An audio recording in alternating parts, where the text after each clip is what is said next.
ಜೋರಾಗಲಿ. ನಮ್ಮ ಕರ್ತನಾದ ಯೇಸು ಕ್ರಿಸ್ತನ ದೇವರು, ಪ್ರಭಾವ ಸ್ವರೂಪನಾದ ತಂದೆಯೂ ಆಗಿರುವಾತನು ತನ್ನ ವಿಷಯವಾದ ತಿಳುವಳಿಕೆಯನ್ನು ಕೊಟ್ಟು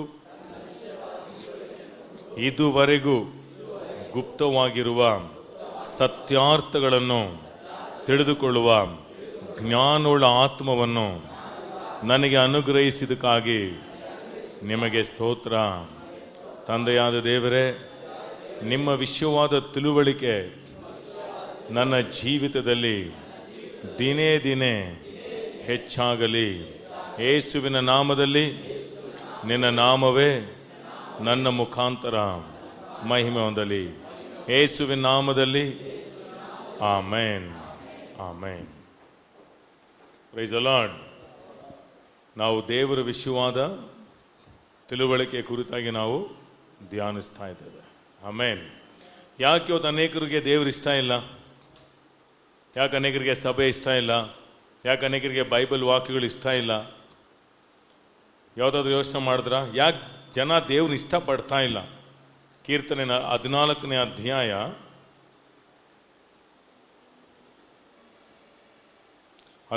ಅಧ್ಯಾಯ 1ನೇ ವಾಕ್ಯ.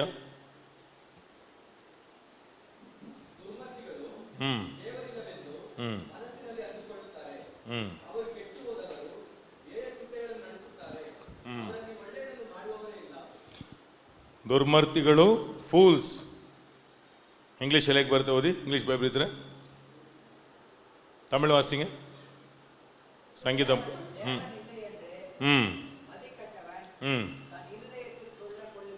பார்த்தீங்களா என்ன சொல்கிறான்னா, இருதயத்தில் தேவன் இல்லை என்று தன் இருதயத்தை சொல்லிக் கொள்கிறானா. ಇಂಗ್ಲೀಷ್ಲೆ the fool hath said in his heart there is no God ಅಂತಂದರೆ ಅದನ್ನು ಹೀಗೆ ಹೇಳ್ಬೋದು, ಅವನಿಗೆ ದೇವರು ಬೇಡ. Price the lord. ಮೂರ್ಖನಿಗೆ ದೇವ್ರು ಬೇಕಾಗಿಲ್ಲ. ಯಾಕೆ ದೇವ್ರು ಬೇಕಾಗಿಲ್ಲ? ಯಾಕೆ ದೇವ್ರು ಬೇಕಾಗಿಲ್ಲ ಅಂತಂದರೆ, ದೇವ್ರ ಹತ್ರ ಬಂದರೆ ದೇವ್ರು ಮಾತಾಡ್ತಾರೆ. ಯಾಕಂದರೆ ದೇವ್ರು ಮಾಡಿದ ಉಪಕಾರಗಳನ್ನು ಅವನು ನೆನೆಸಿ ದೇವರಿಗೆ ಅವನ ಕೃತಜ್ಞತೆಗಳನ್ನ ಸಲ್ಲಿಸಬೇಕು. ಎರಡನೇದಾಗಿ, ದೇವರ ಬಳಿಗೆ ಬರುವಾಗ ನಿಶ್ಚಯವಾಗಿಯೂ ದೇವರು ಆಲೋಚನೆ ದೇವರು ಕೊಡುವ ದೇವರು. ನಮ್ಮ ದೇವರು ಸತ್ತ ದೇವರಲ್ಲ, ನಮ್ಮ ದೇವರು ಮಾತಾಡುವ ದೇವರು. ಅನೇಕರು ಯಾಕೆ ಬೈಬಲ್ ಓದಲ್ಲ ಅಂತಂದರೆ, ಎಲ್ಲಿ ಓದ್ಬಿಟ್ರೆ ದೇವ್ರು ಮಾತಾಡ್ಬಿಡ್ತಂತೆ ಅನೇಕರು ಓದಲ್ಲ. ಯಾಕೆ ಅನೇಕರು ಸಭೆಗೆ ಬರಲ್ಲ ಅಂತಂದರೆ, ಸಭೆಗೆ ಬಂದರೆ ದೇವ್ರು ಮಾತಾಡ್ತಾರೆ. ಆದ್ದರಿಂದ ಏನು, ನಮಗೆ ದೇವ್ರ ಮಾರ್ಗ ನಮಗೆ ಬೇಕಾಗಿಲ್ಲ, ದೇವ್ರು ನನಗೆ ಬೇಡವೆಂದು ಅವರು ನಿರ್ಣಯಿಸ್ಕೊಳ್ತಾರಂತೆ. ಅದಕ್ಕೆ ಎರಡನೇ ವಾಕ್ಯ, ನೆಕ್ಸ್ಟ್ ವಾಕ್ಯ ಹೇಳ್ತಾರೆ ನೋಡಿ. ಅವರು ಕೆಟ್ಟು ಹೋದವರು ಅಂತಂದರೆ ಅವ್ರು ಕೆಟ್ಟದನ್ನು ಇಷ್ಟಪಡ್ತಾರೆ, ಅದಕ್ಕೆ ಅವ್ರಿಗೆ ಒಳ್ಳೇದು ಬೇಕಾಗಿಲ್ಲ. ಆಮೇಲೆ ಹೇಯ ಕೃತ್ಯಗಳನ್ನು ನಡೆಸುತ್ತಾರೆ, ಅವರಲ್ಲಿ ಒಳ್ಳೆಯದನ್ನು ಮಾಡುವವರೇ ಇಲ್ಲ. Praise the lord. ಹಾಗಾದರೆ ಇದನ್ನಾಗಿ ಆಪೋಸಿಟ್ ಆಗಿ ನೋಡಿ, ದೇವರು ಬೇಕು ಎನ್ನುವರು ಏನಾಗ್ತಾರೆ ಅಂತಂದರೆ, ಅವರು ನಿಶ್ಚಯವಾಗಿ ಒಳ್ಳೆಯದನ್ನು ಮಾಡುವವರು. ನಿಶ್ಚಯವಾಗಿಯೂ ಅವರು ಒಳ್ಳೆ ಕೆಲಸಗಳನ್ನು ಅವರು ಮಾಡೋರಾಗಿರ್ತಾರೆ. ಯಾವಾಗ ಒಬ್ಬ ವ್ಯಕ್ತಿ ದೇವರನ್ನ ತಿಳ್ಕೊಳ್ಳೋದಕ್ಕೆ ಅವನು ಇಷ್ಟಪಡುತ್ತಾನೋ, ಅವನ ಮನಸ್ಸು ದೇವ್ರ ಕಡೆ ತಿರ್ಕೊಳ್ತೋ, ಅಂದರೆ ದೇವರು ಪ್ರತಿಯೊಬ್ಬರಿಗೆ ಏನು ಮಾಡ್ತಾರೆ, ಅವಕಾಶ ದೇವ್ರು ಕೊಡ್ತಾರೆ. ಅವಕಾಶ ಬರುವಾಗ ಆ ಅವಕಾಶಗಳನ್ನ ಏನು ಮಾಡ್ಕೊಳ್ಬೇಕು, ಉಪಯೋಗಿಸ್ಕೊಳ್ಬೇಕು. ಹೋದ ವಾರ ಹೇಳಿದೆ, 430 ವರ್ಷ ಇಸ್ರಾಯೇಲ್ ಜನರು ಯಾಕೆ ಆ ಪಾರೋನ್ ಕೆಳಗೆ ಅಷ್ಟೊಂದು ವೇದನೆ, ಅಷ್ಟೊಂದು ಕಷ್ಟಗಳನ್ನ ಅವ್ರು ಪಡ್ತಿದ್ರು ಅಂತಂದರೆ, ಅವ್ರು ಅದನ್ನು ದಬ್ಕೊಂಡ್ಬಿಟ್ಟಿದ್ರು ಅಂತಂದರೆ, ಆ ವೇದನೆಗಳು ಅವ್ರಿಗೇನಾಗ್ಬಿಟ್ಟಿದೆ, ಅದು ಇಷ್ಟ ಆಗ್ಬಿಟ್ಟಿತ್ತು. ಎಲ್ಲಿವರೆಗೂ ಅದು ಇಷ್ಟವಾಗಿರುತ್ತೋ ಅದು ನಿಮಗೆ ಬಿಡುಗಡೆ ಸಿಗಲ್ಲ ಅಂತಂದರೆ, ಆ ದರಿದ್ರನ ಏನು ಮಾಡ್ಕೊಂಡ್ರು ಅವರು, ಅದನ್ನು ದಬ್ಕೊಂಡ್ಬಿಟ್ರು. ಅನೇಕರು ಏನು ಮಾಡ್ಬಿಡ್ತಾರೆ, ಅದನ್ನು ಇದೇ ಜೀವನ, ದೇವ್ರು ನಮ್ಗೆ ಹೀಗೆ ಇಟ್ಬಿಟ್ಟಿದ್ದಾರೆ ಅಂಥೇಳಿ ಅನೇಕರು ಏನು ಮಾಡ್ತಾರೆ, ಅದನ್ನು ಸ್ವೀಕರಿಸ್ಕೊಂಡ್ಬಿಡ್ತಾರೆ. ಏನು ಮಾಡೋ, ದೇವ್ರ ಚಿತ್ತ ನಮ್ಮನ್ನು ಹೀಗೆ ಇಟ್ಟಿದ್ದಾರೆ ಅಂತ ಅನೇಕರು ಏನು ಮಾಡ್ತಾರೆ, ಅದನ್ನು ಹಾಗೆ ಸ್ವೀಕರಿಸ್ಕೊಳ್ತಾರೆ. ಯಾವಾಗ ಅದು ಚೀತು, ನಮಗಿದು ಇಲ್ಲ, ನಮಗಿದು ಬೇಕಾಗಿಲ್ಲ, ದೇವರು ನನ್ನ ಹೀಗೆ ಸೃಷ್ಟಿ ಮಾಡಲಿಲ್ಲ, ನಾನು ದರಿದ್ರವಾಗಿರೋಕ್ಕೆ ಇಷ್ಟ ಇಲ್ಲ, ನಾನು ಯಾಕೆ ಇನ್ನೊಬ್ಬನ ಗುಲಾಮನಾಗಿರಬೇಕು, ಯಾವಾಗ ಇವರೆಲ್ಲ ನಿಟ್ಟುಸಿರು ಬಂತೋ ಅವಾಗ ಅದಕ್ಕೆ ದೇವ್ರ ವಾಕ್ಯ ಹೇಳುತ್ತೆ, ಪ್ರೈಸ್ ದಿ ಲಾರ್ಡ್, ನಿಟ್ಟುಸಿರನ್ನು ದೇವರು ಕೇಳಿದನು, ಪ್ರಾರ್ಥನೆ ಕೇಳಿದ್ರಲ್ಲ. ಯಾವಾಗ ನಿಟ್ಟುಸಿರು ಬಿಡ್ತೀವೋ ನಮ್ಮ ಹೃದಯದಲ್ಲಿ, ಅದನ್ನು ದೇವರು ನಿಶ್ಚಯವಾಗಿಯೂ ಕೇಳ್ತಾನೆ. Price the lord, hallelujah. ಅದಕ್ಕೆ ಪೌಲ್ ಹೇಳ್ತಾನೆ, ಈ ಪಾಪದಿಂದ ಬಿಡಿಸುವವರು ಯಾರು? ಒಳ್ಳೇದು ಮಾಡಬೇಕು ಅಂತ ಅನ್ಕೊಳ್ತೀನಿ, ಆದರೆ ಒಳ್ಳೆ ನನ್ನ ಕೈಲಿ ಮಾಡೋಕ್ಕೆ ಆಗ್ತಾ ಇಲ್ವಲ್ಲ. ಒಂದು ಹೋರಾಟ ಆಗ್ತಾ ಇದೆ ಅವನಲ್ಲಿ. ಯಾವಾಗ ಆ ಹೋರಾಟ ಬರ್ತಾ ಇದೆಯೋ ಅವ್ನು ರಕ್ಷಣೆ ಮಾರ್ಗದಲ್ಲಿ ಬಂದ್ಬಿಟ್ಟ ಅಂತ ಅರ್ಥ. ಅದಕ್ಕೆ ಯಾರು ಆ ರೀತಿಯಾಗಿ ಕಷ್ಟಪಡ್ತಿರ್ತಾರೆ ನೋಡಿ, ಅದಕ್ಕೆ ಸ್ವಾಮಿ ಹೇಳಿದ್ರು, ಎಲೆ ಕಷ್ಟಪಡುವವರೇ, ಹೊರು ಹೊತ್ತೇವರೇ, ಎಲ್ಲ ಸುಖವಾಗಿರೋರೆ, ಅರಮನೆಯಲ್ಲಿ ಇರುವವರೇ, ಚೆನ್ನಾಗಿ ಊಟ ಮಾಡಿ ಮಲಗುವವರೇ, ನೀವೆಲ್ಲರೂ ನನ್ನ ಹತ್ರ ಬನ್ನಿ ಅಂತ ಹೇಳಿಲ್ಲ. ಯಾವಾಗ ಒಬ್ಬ ವ್ಯಕ್ತಿ ಅವನ ಜೀವನ ಬೇಡ ಅಂತ ಅನಿಸುತ್ತೋ, ಅದಕ್ಕೆ ಅನೇಕರಿಗೆ ಹೇಳ್ತೀವಿ ನೋಡಿ, ನಾವೆಲ್ಲ ಕಡೆ ಹೋಗಿ ಬಂದ್ಬಿಟ್ವಿ, ಇವಾಗ ಯಾವ ದೇವರೇ ಬೇಡ ಅಂತಾರೆ ನೋಡಿ, ಅವ್ರಿಗೆ ಸುವಾರ್ತೆ. ಅವ್ರಿಗೇನೆ ಅಂಥವ್ರೆ ಯೇಸು ಸ್ವಾಮಿನ ಬಿಗಿಯಾಗಿ ಇಟ್ಕೊಂಡ್ಬಿಟ್ಟಿರ್ತಾರೆ, ಯಾಕಂದ್ರೆ ಎಲ್ಲ ಕಡೆ ಹೋಗಿ ಬಂದ್ಬಿಟ್ರಲ್ವಾ. ಅದಕ್ಕೆ ದೇವ್ರನ್ನ ಮಾಡ್ತಾರೆ, ಅನೇಕರನ್ನ ಅನುಮತಿಸ್ತಾರೆ, ಸರಿ ಎಲ್ಲ ಕಡೆ ಹೋಗಿ ಬಂದ್ಬಿಡು ಅಂತ. ಯಾಕಂದರೆ ಎಲ್ಲ ನೋಡಿ ಇನ್ನು ಯಾವ ದೇವ್ರು ಇಲ್ಲ, ಇನ್ಮೇಲೆ ಯಾವ ದೇವ್ರು ನಂಬಲ್ಲ ಅಂತ ಅನ್ನುವಾಗ ಅವಾಗ ಕರೆಕ್ಟಾಗಿ ಅಲ್ಲೇನು ಬಂದಿರುತ್ತೆ, ಕರೆಕ್ಟಾಗಿ ಅಲ್ಲಿ ಸುವಾರ್ತೆ ಬಂದಿರುತ್ತೆ. ಆವಾಗ ನೋಡಿ ಅವ್ರಿಗೆ ಆಶ್ಚರ್ಯವಾಗಿರುತ್ತೆ, ಯಾಕೆ ನಾನು ಯೇಸುಸ್ವಾಮಿ ನಂಬಿದೆ ಅಂತ. ಒಬ್ರು ಕೇಳಿದ್ರು, ಒಬ್ಬರು ನಾನು ಕೇಳಿದೆ, ಹೇಗೆ ನೀವು ರಕ್ಷಣೆ ಹೊಂದಿದ್ರಿ? ನನಗೆ ಮರವಾಗಿದೆ ಪಾಸ್ಟರ್, ನಾನು ಹೇಗೆ ಯೇಸುಸ್ವಾಮಿ ನಂಬಿದೆ, ಅಷ್ಟು ದೇವ್ರು ನಾನು ದ್ವೇಷಿಸಿದೆ, ನಾನು ದೇವ್ರು ನಂಬಲೇ ಇಲ್ಲ, ಆದರೆ ನನಗೆ ಯಾವ ಆನ್ಸರ್ ಸಿಗಲಿಲ್ಲ, ಹೇಗೆ ನನಗೆ ಒಳಗೆ ಬಂದ್ಬಿಟ್ಟು ನನಗೆ ಗೊತ್ತಿಲ್ಲ. ಆದರೆ ಒಂದೇ ಒಂದು, ನನ್ನ ಆತ್ಮದಲ್ಲಿ ಆ ಒಂದು ವೇದನೆ, ಯಾರು ನಿಜವಾದ ದೇವರಾಗಿರ್ಬೋದು, ಎಂಥವರಾಗಿರ್ಬೋದು, ಆ ಒಂದು ಕೂಗು ಅದು ಉಂಟು ಮಾಡೋದೇ ಪವಿತ್ರ ಆತ್ಮನು. ಆದರೆ ಅನೇಕ ಹೃದಯ ಏನು ಮಾಡಿಬಿಟ್ಟಿದೆ ಅಂತಂದರೆ, ಫಿಕ್ಸ್ ಮಾಡ್ಕೊಂಡ್ಬಿಟ್ಟಿದ್ದಾರೆ ಅಂತಂದರೆ, ನನಗೆ ದೇವರು ಬೇಡ. ಯಾವಾಗ ದೇವರು ಬೇಡ ಅಂತ ಹೇಳ್ತಿದ್ದಾರೆ ಅಂತಂದರೆ, ಅವ್ರಿಗೆ ದೇವರ ಆಲೋಚನೆ ಬೇಕಾಗಿಲ್ಲ, ದೇವರ ಇನ್ಸ್ಟ್ರಕ್ಷನ್ ಬೇಕಾಗಿಲ್ಲ. ಅಂದರೆ ಸಿಂಪಲಾಗಿ ಹೇಳ್ತೀವಿ ನೋಡಿ, ದೇವರ ಆಳ್ವಿಕೆ ನನಗೆ ಬೇಡ. ಫಸ್ಟು ಫ್ರೀಡಮ್ ಅನ್ನೋ ಪದ ಎಲ್ಲಿದೆ ಗೊತ್ತಾ? ಆದಿಕಾಂಡ 1-2 ಅಧ್ಯಾಯ 18ನೇ ವಾಕ್ಯದಲ್ಲಿ ನೀವು ನೋಡ್ಬೋದು ಆ ವಾಕ್ಯನ. ಫ್ರೀಡಮ್ ಅನ್ನೋ ಪದ ಇಂಗ್ಲೀಷ್ ಬೈಬಲ್ ಇದ್ದರೆ 2ನೇ ಅಧ್ಯಾಯ 16ನೇ ವಾಕ್ಯ, 2:16.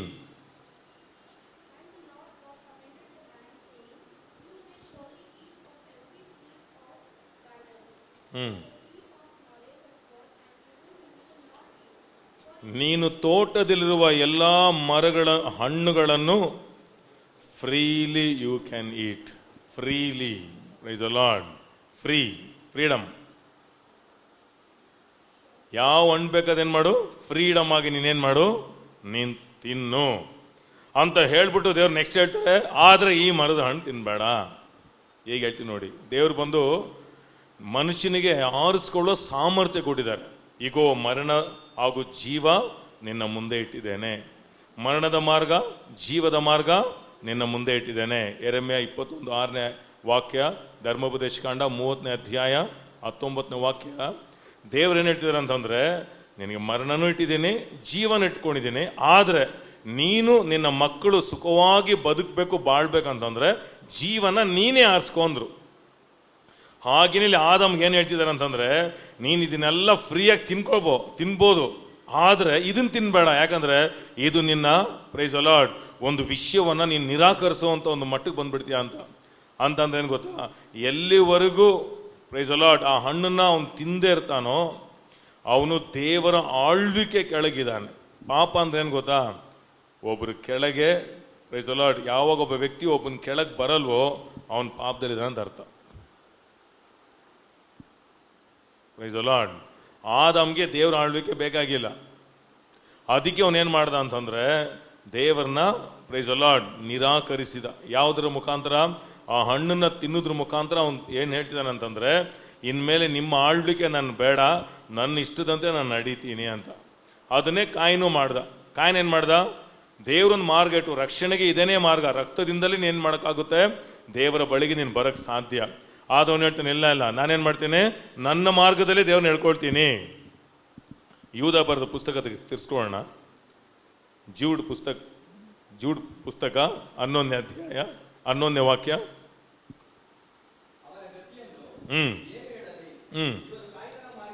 ನೋಡಿದ್ರೆ ಇವರು ಕಾಯಿನನ ಮಾರ್ಗ ಹಿಡಿದವರು. ಕಾಯಿನ ಮಾರ್ಗ ಅಂತಂದ್ರೆ ಏನು? ನನ್ನ ಇಷ್ಟಕ್ಕೆ, ನನ್ನ ಆಸೆಗಳಿಗೆ ದೇವನ ಎಳೆಯೋದು. ದೇವ್ರಿಟ್ಟಿರೋ ಮಾರ್ಗ ನನಗೆ ಬೇಕಾಗಿಲ್ಲ, ದೇವ್ರನ್ನ ನನ್ನ ಇಷ್ಟಕ್ಕೆ ಹೇಳ್ಕೊಳ್ತೀನಿ. ಅದನ್ನೇ ಕಾಯಿನ್ ಏನು ಮಾಡ್ದೆ ಅಂತಂದರೆ, ಆಬೇಲ್ ರಕ್ತದ ಮುಖಾಂತರ ದೇವ್ರು ಏನು ಮಾಡ್ತಿದ್ದಾನೆ, ಮಹಿಮೆ ಪಡಿಸ್ತಾ ಇದ್ದಾನೆ. ಕಾಯಿನ್ ಹೇಳ್ತಾನೆ, ಏನು ರಕ್ತ ಕೊಟ್ರೆ ದೇವ್ರಿಗೆ ಅದು ಇಷ್ಟನಾ, ಸರಿ ನಾನೇನು ಮಾಡ್ತೀನಿ, ನನ್ನ ಮಾರ್ಗದಲ್ಲಿ ದೇವರನ್ನ ಹೇಳ್ಕೊಳ್ಳೋಕೆ ಇಷ್ಟಪಡ್ತೀನಿ ಅಂತೇಳಿ ಅವನೇನು ಮಾಡ್ತೀನಿ, ತನ್ನ ಮಾರ್ಗದಲ್ಲಿ ದೇವ್ರನ್ನ ಎಳಿತಾ ಇದ್ದಾನೆ. ಅದಕ್ಕೆ ದೇವರು ನಮ್ಮ ಮಾರ್ಗದವ್ರು ಬರಲ್ಲ. ಯೆಶಾಯ ಬರೆದ ಪುಸ್ತಕ 55:10 ವಾಕ್ಯ ಹೇಳುತ್ತೆ, ನಿನ್ನ ಮಾರ್ಗಗಳು ನನ್ನ ಮಾರ್ಗಗಳಲ್ಲ, ನನ್ನ ಮಾರ್ಗಗಳು ನಿನ್ನ ಮಾರ್ಗಗಳಲ್ಲ. ಇವತ್ತು ನಾವು ಯಾವುದ್ರ ಬಗ್ಗೆ ನಾವು ಧ್ಯಾನ ಮಾಡಲಿದ್ದೇವೆ ಗೊತ್ತಾ? ಇವತ್ತು ಆಲ್ ನೋಯಿಂಗ್ ಗಾಡ್ ಬಗ್ಗೆ ನಾವು ಧ್ಯಾನ ಮಾಡಲಿದ್ದೇವೆ. 3 ವಿಷಯ. ಯಾಕಂದ್ರೆ ಎಷ್ಟೋ ಜನ ಗೊತ್ತು, ದೇವ್ರಿಗೆಲ್ಲ ಗೊತ್ತು, ದೇವ್ರಿಗೆಲ್ಲ ಗೊತ್ತು ಅಂತ. ಆದರೆ ಅದರಲ್ಲಿ ಎಷ್ಟೋ ರಹಸ್ಯಗಳು ಅಡಕವಾಗಿದೆ. ದೇವರು ಪೇತ್ರ ಕೇಳ್ತಾರೆ, ನೀನು ನನ್ನನ್ನು ಪ್ರೀತಿಸ್ತೀಯಾ ಅಂತ ಕೇಳ್ತಾರೆ. ಎಷ್ಟೊತ್ತಿ ಕೇಳಿದ್ರು? ದೇವ್ರಿಗೆ ಗೊತ್ತಿಲ್ವಾ ದೇವ್ರನ್ನು ಪ್ರೀತಿಸ್ತಾರಂತ? ದೇವ್ರು ಯಾಕೆ ಕೇಳ್ಬೇಕು ಅವನ್ನ? ನೀನು ನನ್ನ ಪ್ರೀತಿಸ್ತೀಯಾ ಅಂತ ಕೇಳುವಾಗ ಅವ್ನು ಹೇಳ್ತಾನೆ, ಹೌದು ದೇವರೇ ನೀನೇ ಬಲ್ಲೆ. ಸ್ವಲ್ಪ ತಿರ್ಸ್ಕೊಳ್ಳೋಣ ಯೋಹಾನ ಬರೆದ ಸುವಾರ್ತೆ.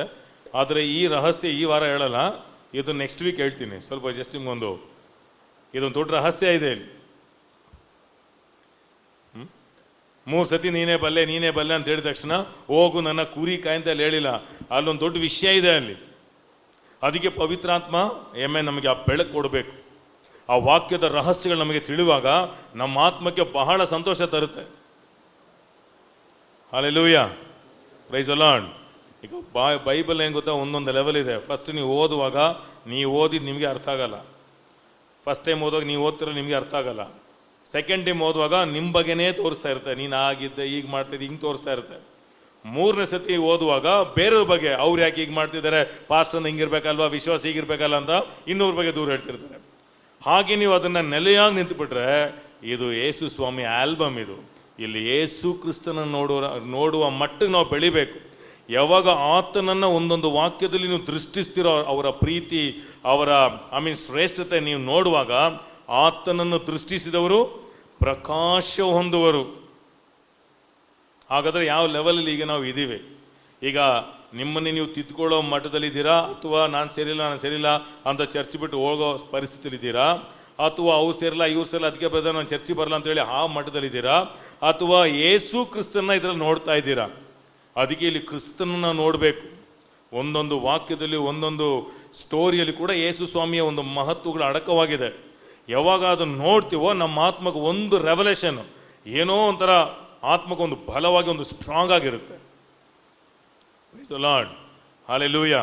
ಅದಕ್ಕೆ ಪವಿತ್ರಾತ್ಮ ಏನು ಮಾಡ್ತಾರೆ ಅಂತಂದರೆ ಆ ಬೆಳಕು ನಮಗೆ ಅನುಗ್ರಹಿಸ್ತಾರೆ. ಆದ್ದರಿಂದ ಇದು ಓದಿರೋರಿಗಲ್ಲ, ಇದು ಯಾರಿಗೆ ಅಂತಂದರೆ ದಾಹ ಉಳ್ಳವನಿಗೆ. ಅವನು ನನ್ನಲ್ಲಿ ಆಸಕ್ತನಾಗಿರೋದ್ರಿಂದ ಅವನನ್ನು ರಕ್ಷಿಸುವೆನು. ಅದಕ್ಕೆ ಈ ಸತ್ಯಗಳೆಲ್ಲ ಎಜುಕೇಟೆಡ್ಸ್ಗಲ್ಲ, ಈ ಸತ್ಯಗಳೆಲ್ಲ ದೇವ್ರು ಏನು ಮಾಡಿದ್ರು ಅಂತಂದರೆ ಈ ಮೀನು ಹಿಡಿದವ್ರಿಗೆ, ಆಮೇಲೆ ಸಮರ್ಯ ಸ್ತ್ರೀ ನೋಡಿ 6 ಪುರುಷನ ಇಟ್ಕೊಂಡು ಅಂಥವ್ರಿಗೆ, ಅಂತ ಸಾಧಾರಣವಾದ ವ್ಯಕ್ತಿಗಳಿಗೆ ಮಹತ್ತರವಾದ ಸತ್ಯಗಳು ದೇವರು ಪ್ರಕಟಿಸಿದ್ರು. ಅದಕ್ಕೆ ದೇವ್ರ ಮಾರ್ಗ ಬಂದು ಇದು ತುಂಬ ಕಠಿಣವಾದ ಮಾರ್ಗ ಅಲ್ಲ. ಈ ಒಂದು ಚಿಕ್ಕ ಮಗು ಕೂಡ, ಒಂದು ಚಿಕ್ಕ ಹುಡುಗಿ ಕೂಡ ದೇವ್ರು ತಿಳ್ಕೊಳ್ಬೋದು. ದೇವರು ಅಷ್ಟು ಚಿಕ್ಕ ಮಕ್ಕಳಿಗೂ ತನ್ನ ಪ್ರಕಟಿಸುವ ದೇವರಾಗಿದ್ದಾರೆ. ಅದಕ್ಕೆ ಶಿಷ್ಯ ಏನು ಮಾಡಿದ್ರು, ಮಕ್ಕಳೆಲ್ಲ ಏನು ಮಾಡಿ, ನೀವೆಲ್ಲ ಹೋಗಿ ಅನ್ನುವಾಗ ಮಕ್ಕಳನ್ನೇನು ಮಾಡಿ ಕರ್ಕೊಂಬನ್ನಿ, ಪರಲೋಕ ರಾಜ್ಯ ಅವರದ್ದು. ಯಾಕಂದರೆ ಆ ಮಗುನ ಮುಂದೆ ನಿಲ್ಲಿಸ್ಬಿಟ್ಟು ಹೇಳ್ತಾರೆ, ಒಬ್ಬನು ಮಗುವಿನ ಹಾಗೆ ಅವನು ಬರಲಿಲ್ಲ ಅಂತಂದರೆ ಅವನೇನು ಮಾಡೋಕ್ಕಾಗಲ್ಲ, ಪರಲೋಕ ರಾಜ್ಯ ಸೇರೋಕ್ಕಾಗಲ್ಲ. ಯಾಕಂದ್ರೆ ಮಗು ಎಲ್ಲ ನಂಬುತ್ತೆ. ಒಬ್ಬ ವಿಶ್ವಾಸಿ ಮಗು ಥರ ದೇವ್ರ ವಾಕ್ಯ ಕೇಳ್ತಾರ ಆಮೇನ್ ಅನ್ಬೇಕು. ತಂದೆ ಯೇಸು ಸ್ವಾಮಿ ದೇವರಂತ ಎಲ್ಲಿ ಬರೆದಿದ್ದಾರೆ ಬೈಬಲಲ್ಲಿ? ಪವಿತ್ರಾತ್ಮನ ಬಗ್ಗೆ, ಅಭಿಷೇಕ್, ಈ ಥರ ಎಲ್ಲ ಹುಡುಕ್ತಾರೆ ನೋಡಿ. ಇವರೆಲ್ಲ ಯಾರಂದ್ರೆ ಮೈಂಡಲ್ಲಿ ಕೆಲಸ ಕೊಡೋದು. ಇನ್ನು ಮಗು ಆಗಿಲ್ಲ. ಮಗು ಏನು ಮಾಡುತ್ತೆ? ಬ್ಲೈಂಡಾಗಿ ಅದನ್ನು ಸ್ವೀಕರಿಸುತ್ತೆ. ಒಂದು ನಿಮಿಷ ಯೋಹಾನ್ ಬರೆದ ಸುವಾರ್ತೆ ಹೋಗೋಣ 21. ವಿತ್ ಆಲ್ ನೋಯಿಂಗ್ ಗಾಡ್ 3 ವಿಷಯ ನೋಡೋಣ. ಇದು ತುಂಬ ನಿಮಗೆ ಆಶೀರ್ವಾದವಾಗಿರುತ್ತೆ ಎಂಬುದನ್ನು ನಂಬ್ತೇನೆ. ಯಾಕಂದರೆ ದೇವ್ರಿಗೆಲ್ಲ ಗೊತ್ತು ಅಂತ ಎಲ್ರಿಗೂ ಗೊತ್ತು, ಆದರೆ ಅನೇಕ ರಹಸ್ಯಗಳು ನಮಗಿನ್ನೂ ಗೊತ್ತಿರಲ್ಲ. ಯಾವಾಗ ಆ ನಿಶ್ಚಯ ಬರುತ್ತೋ, ಆ ನಿಶ್ಚಯ ಬರುವಾಗ ನಿಮ್ಮನ್ನು ಯಾರು ಸೋಲಿಸೋದಕ್ಕೆ ಸಾಧ್ಯ ಇಲ್ಲ. ಹಲ್ಲೆಲೂಯಾ. ಯಾವಾಗ ಇಸ್ರಾಯೇಲ್ ಜನರು ದೇವರು ತಿಳ್ಕೊಳ್ಬೇಕಂತ ಇಷ್ಟಪಟ್ಟು ಮೋಶೆ ಹಿಂದೆ ಹೋದರೂ, ದೇವ್ರು ಹೇಳ್ತಿದ್ದಾರೆ, ಇಷ್ಟು ದಿನ ನೀವು ಬೇರೆಯವ್ರ ಮನೆ ಕಟ್ತಾಯಿದ್ರಿ, ಬೇರೆ ರೋಡ್ ಹಾಕ್ತಾಯಿದ್ರಿ, ಬೇರೆಯವ್ರಿಗೆ ಸ್ಟ್ಯಾಚ್ಯೂಗಳನ್ನ ಮಾಡ್ತಾಯಿದ್ರಿ, ಇನ್ಮೇಲೆ ನಾನು ನಿಮಗೆ ಮನೆ ಕಟ್ಕೊಡ್ತೇನೆ. ಹಲ್ಲೆಲೂಯಾ. ಅಂದರೆ ನಿಮ್ಮ ಶ್ರಮಕ್ಕೆ ಎಲ್ಲ ಪ್ರತಿಫಲವನ್ನು ನಾನು ನಿಮಗೆ ಕೊಡ್ತೇನೆ. ದೇವ್ರು ಹೇಳಿದೇನು? ನನ್ನನ್ನು ಆರಾಧಿಸಿ ನನ್ನ ತಿಳ್ಕೊಳ್ಳಿ. ಎಷ್ಟು ಈಸಿ ಅಲ್ವಾ? ಹಲ್ಲೆಲೂಯಾ. ದೇವ್ರ ಮಾರ್ಗ ಎಷ್ಟು ಈಸಿ. ದೇವರು ಅದ್ಭುತವಾಗಿ ಆಶ್ಚರ್ಯಕರವಾಗಿ ದೇವರು ತನ್ನನ್ನು ಪ್ರಕಟಿಸಕ್ಕೆ ಇಷ್ಟಪಡ್ತಾರೆ. ಯಾವಾಗ ಒಬ್ಬ ವ್ಯಕ್ತಿ ದೇವ್ರು ತಿಳ್ಕೊಳ್ಬೇಕನ್ನೋ ಆಸೆ ಪಡ್ತಾನೋ ಅವನ ಕೆಲಸಗಳೆಲ್ಲ ಕಡಿಮೆ ಆಗುತ್ತೆ, ಲಾಭಗಳು ನಿಶ್ಚಯವಾಗಿ ಜಾಸ್ತಿ ಆಗುತ್ತೆ. ಇವತ್ತು ಅನೇಕ ತಿದ್ದುಪಾಟು ಇರುತ್ತೆ, ಅನೇಕರಿಗೆ ಆತ್ಮಕ್ಕೆ ಬಲವಾಗಿರುತ್ತೆ, ದೊಡ್ಡ ಒಂದು ಬದಲಾವಣೆ ಇರುತ್ತೆ. Praise the Lord. ರೆಡಿಯಾಗಿದ್ದೀರಾ? ಆಮೇನ್. ಸರಿ, ಯೋಹಾನ್ 21:15 ವಾಕ್ಯ.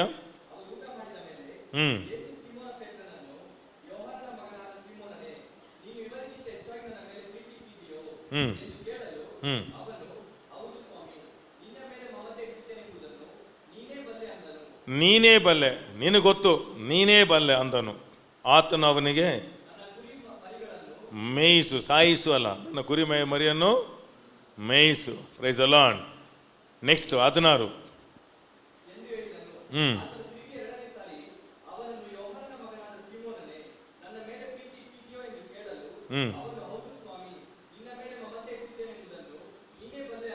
ಅಂದ್ರೆ ಏನು ಹೇಳ್ತಿದ್ದಾನೆ ಗೊತ್ತಾ?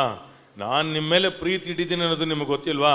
ನಿಮ್ಮ ಮೇಲೆ ಪ್ರೀತಿ ಇಟ್ಟಿದ್ದಕ್ಕೇನೆ ನಿಮ್ಮನ್ನು ಹಿಡಿಯಕ್ಕೆ ಬಂದಾಗ ಒಬ್ಬನ ಕಿವಿನೇ ಕಟ್ ಮಾಡಿಬಿಟ್ಟೆ. ಎಷ್ಟು ಫೈರಾಗೆ ನನಗೆ. Praise the lord. ಎಷ್ಟು ಪ್ರೀತಿ ನನ್ನಲ್ಲಿತ್ತು. ಅದಕ್ಕೆ ನಿಮ್ಮನ್ನು ಕಾಪಾಡೋಕ್ಕೆ ನಾನು ಚಾಕೋಲ್ಲ ಏನು ಮಾಡಿದ್ದೆ, ಅದು ನೀನೇ ಬಲ್ಲೆ ಅಂದರೆ ಅವನ ಕ್ರಿಯೆಗಳು ಹೇಳ್ತಾ ಇದ್ದಾನೆ.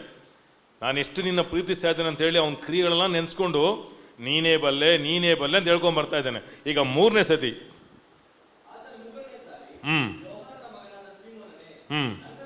ಇವತ್ತು ರಿಲೀಸ್ ಆಗ್ಬಿಡಿ, ರೆವಲ್ಯೂಷನ್ ಎಷ್ಟು ನಮ್ದು. ನೆಕ್ಸ್ಟ್ ವೀಕ್ ನಂಗೆ ಯಾಕೆ ವೇಟ್ ಮಾಡೋದು? ಆಮೇನ್. ಓದೋಣ.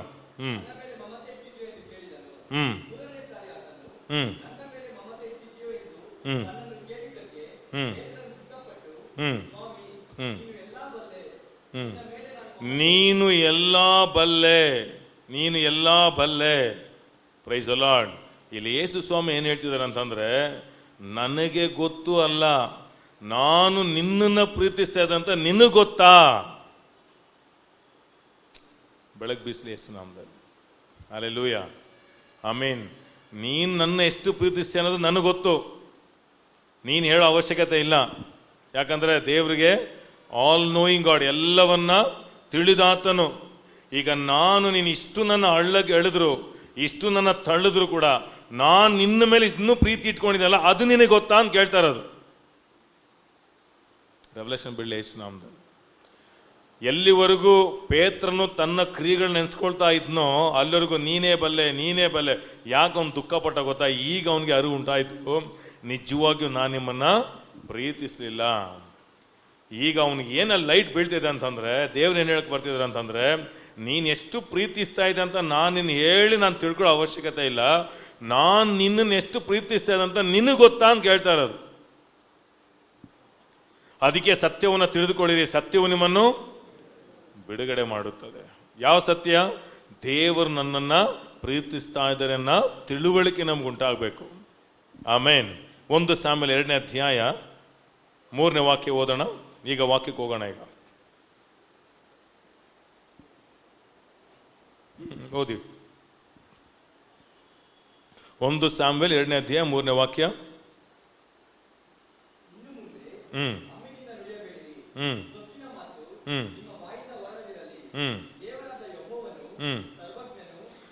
ದೇವರಾದ ಯೋಹಾನನು ಸರ್ವಜ್ಞನು. ಇಂಗ್ಲಿಷಲ್ಲಿ ಗಾಡ್ ಆಫ್ ಆಲ್ ನಾಲೆಜ್ ಅಂತ ಬರುತ್ತೆ. ಹೀಬ್ರೂ ಅಲ್ಲಿ ಗಾಡ್ ಆಫ್ ಆಲ್ ನಾಲೆಜಸ್ ಅಂತ ಬರುತ್ತೆ, plural. Praise the lord. Knowledge ಅಂದರೆ ಯಾವುದೋ ಒಂದು ವಿಷಯ ಮಾತ್ರ ಗೊತ್ತಲ್ಲ, ದೇವರಿಗೆ ಎಲ್ಲವನ್ನೂ ಬಲ್ಲಾತನಾಗಿದ್ದಾನೆ. ಸ್ವಲ್ಪ ವಾಕ್ಯ ನೋಡ್ಬಿಟ್ಟು ಆಮೇಲೆ ನಾವಿದು ನೋಡೋಣ. 1 ಯೋಹಾನ 3ನೇ ಅಧ್ಯಾಯ 20ನೇ ವಾಕ್ಯ.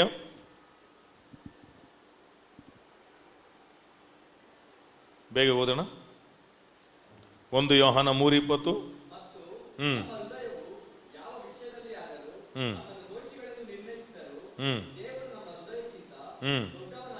ನಮ್ಮ ಹೃದಯಕ್ಕಿಂತಲೂ ದೊಡ್ಡವನಾಗಿದ್ದು ಎಲ್ಲವನ್ನೂ ಬಲ್ಲವನಾಗಿದ್ದಾನೆ. Price the lord. ಎಲ್ಲವನ್ನೂ ದೇವರು ಬಲ್ಲವನಾಗಿದ್ದಾನೆ. ಆಮೇಲೆ ಪ್ರಸಂಗಿ ಬರೆದ ಪುಸ್ತಕ 12ನೇ ಅಧ್ಯಾಯ 14ನೇ ವಾಕ್ಯ.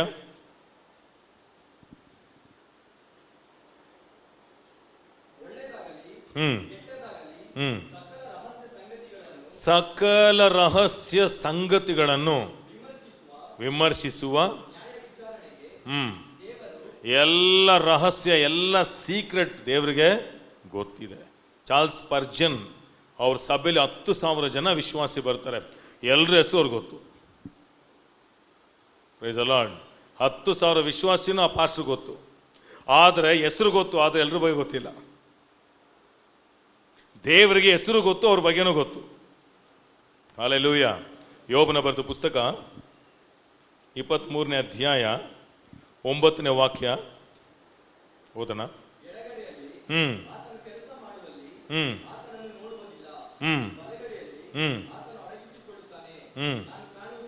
ನೋಡಿ ಏನು ಹೇಳ್ತಿದ್ದಾನೆ ಯೋಬ ಅಂತಂದ್ರೆ, ನಾನು ಎಡಗಡೆಗೆ ಹೋಗಿ ನೋಡ್ತೀನಿ, ಅಲ್ಲಿಲ್ಲ, ಬಲಗಡೆ ನೋಡ್ತಾ ಇದ್ದೀನಿ, ಅಲ್ಲಿ ಸಿಗ್ತಾ ಇಲ್ಲ, ಎಲ್ಲಿ ಎಲ್ಲಿ ಅಂತ ಹುಡುಕ್ತಾ ಇದ್ದಾನೆ ಯೋಬು.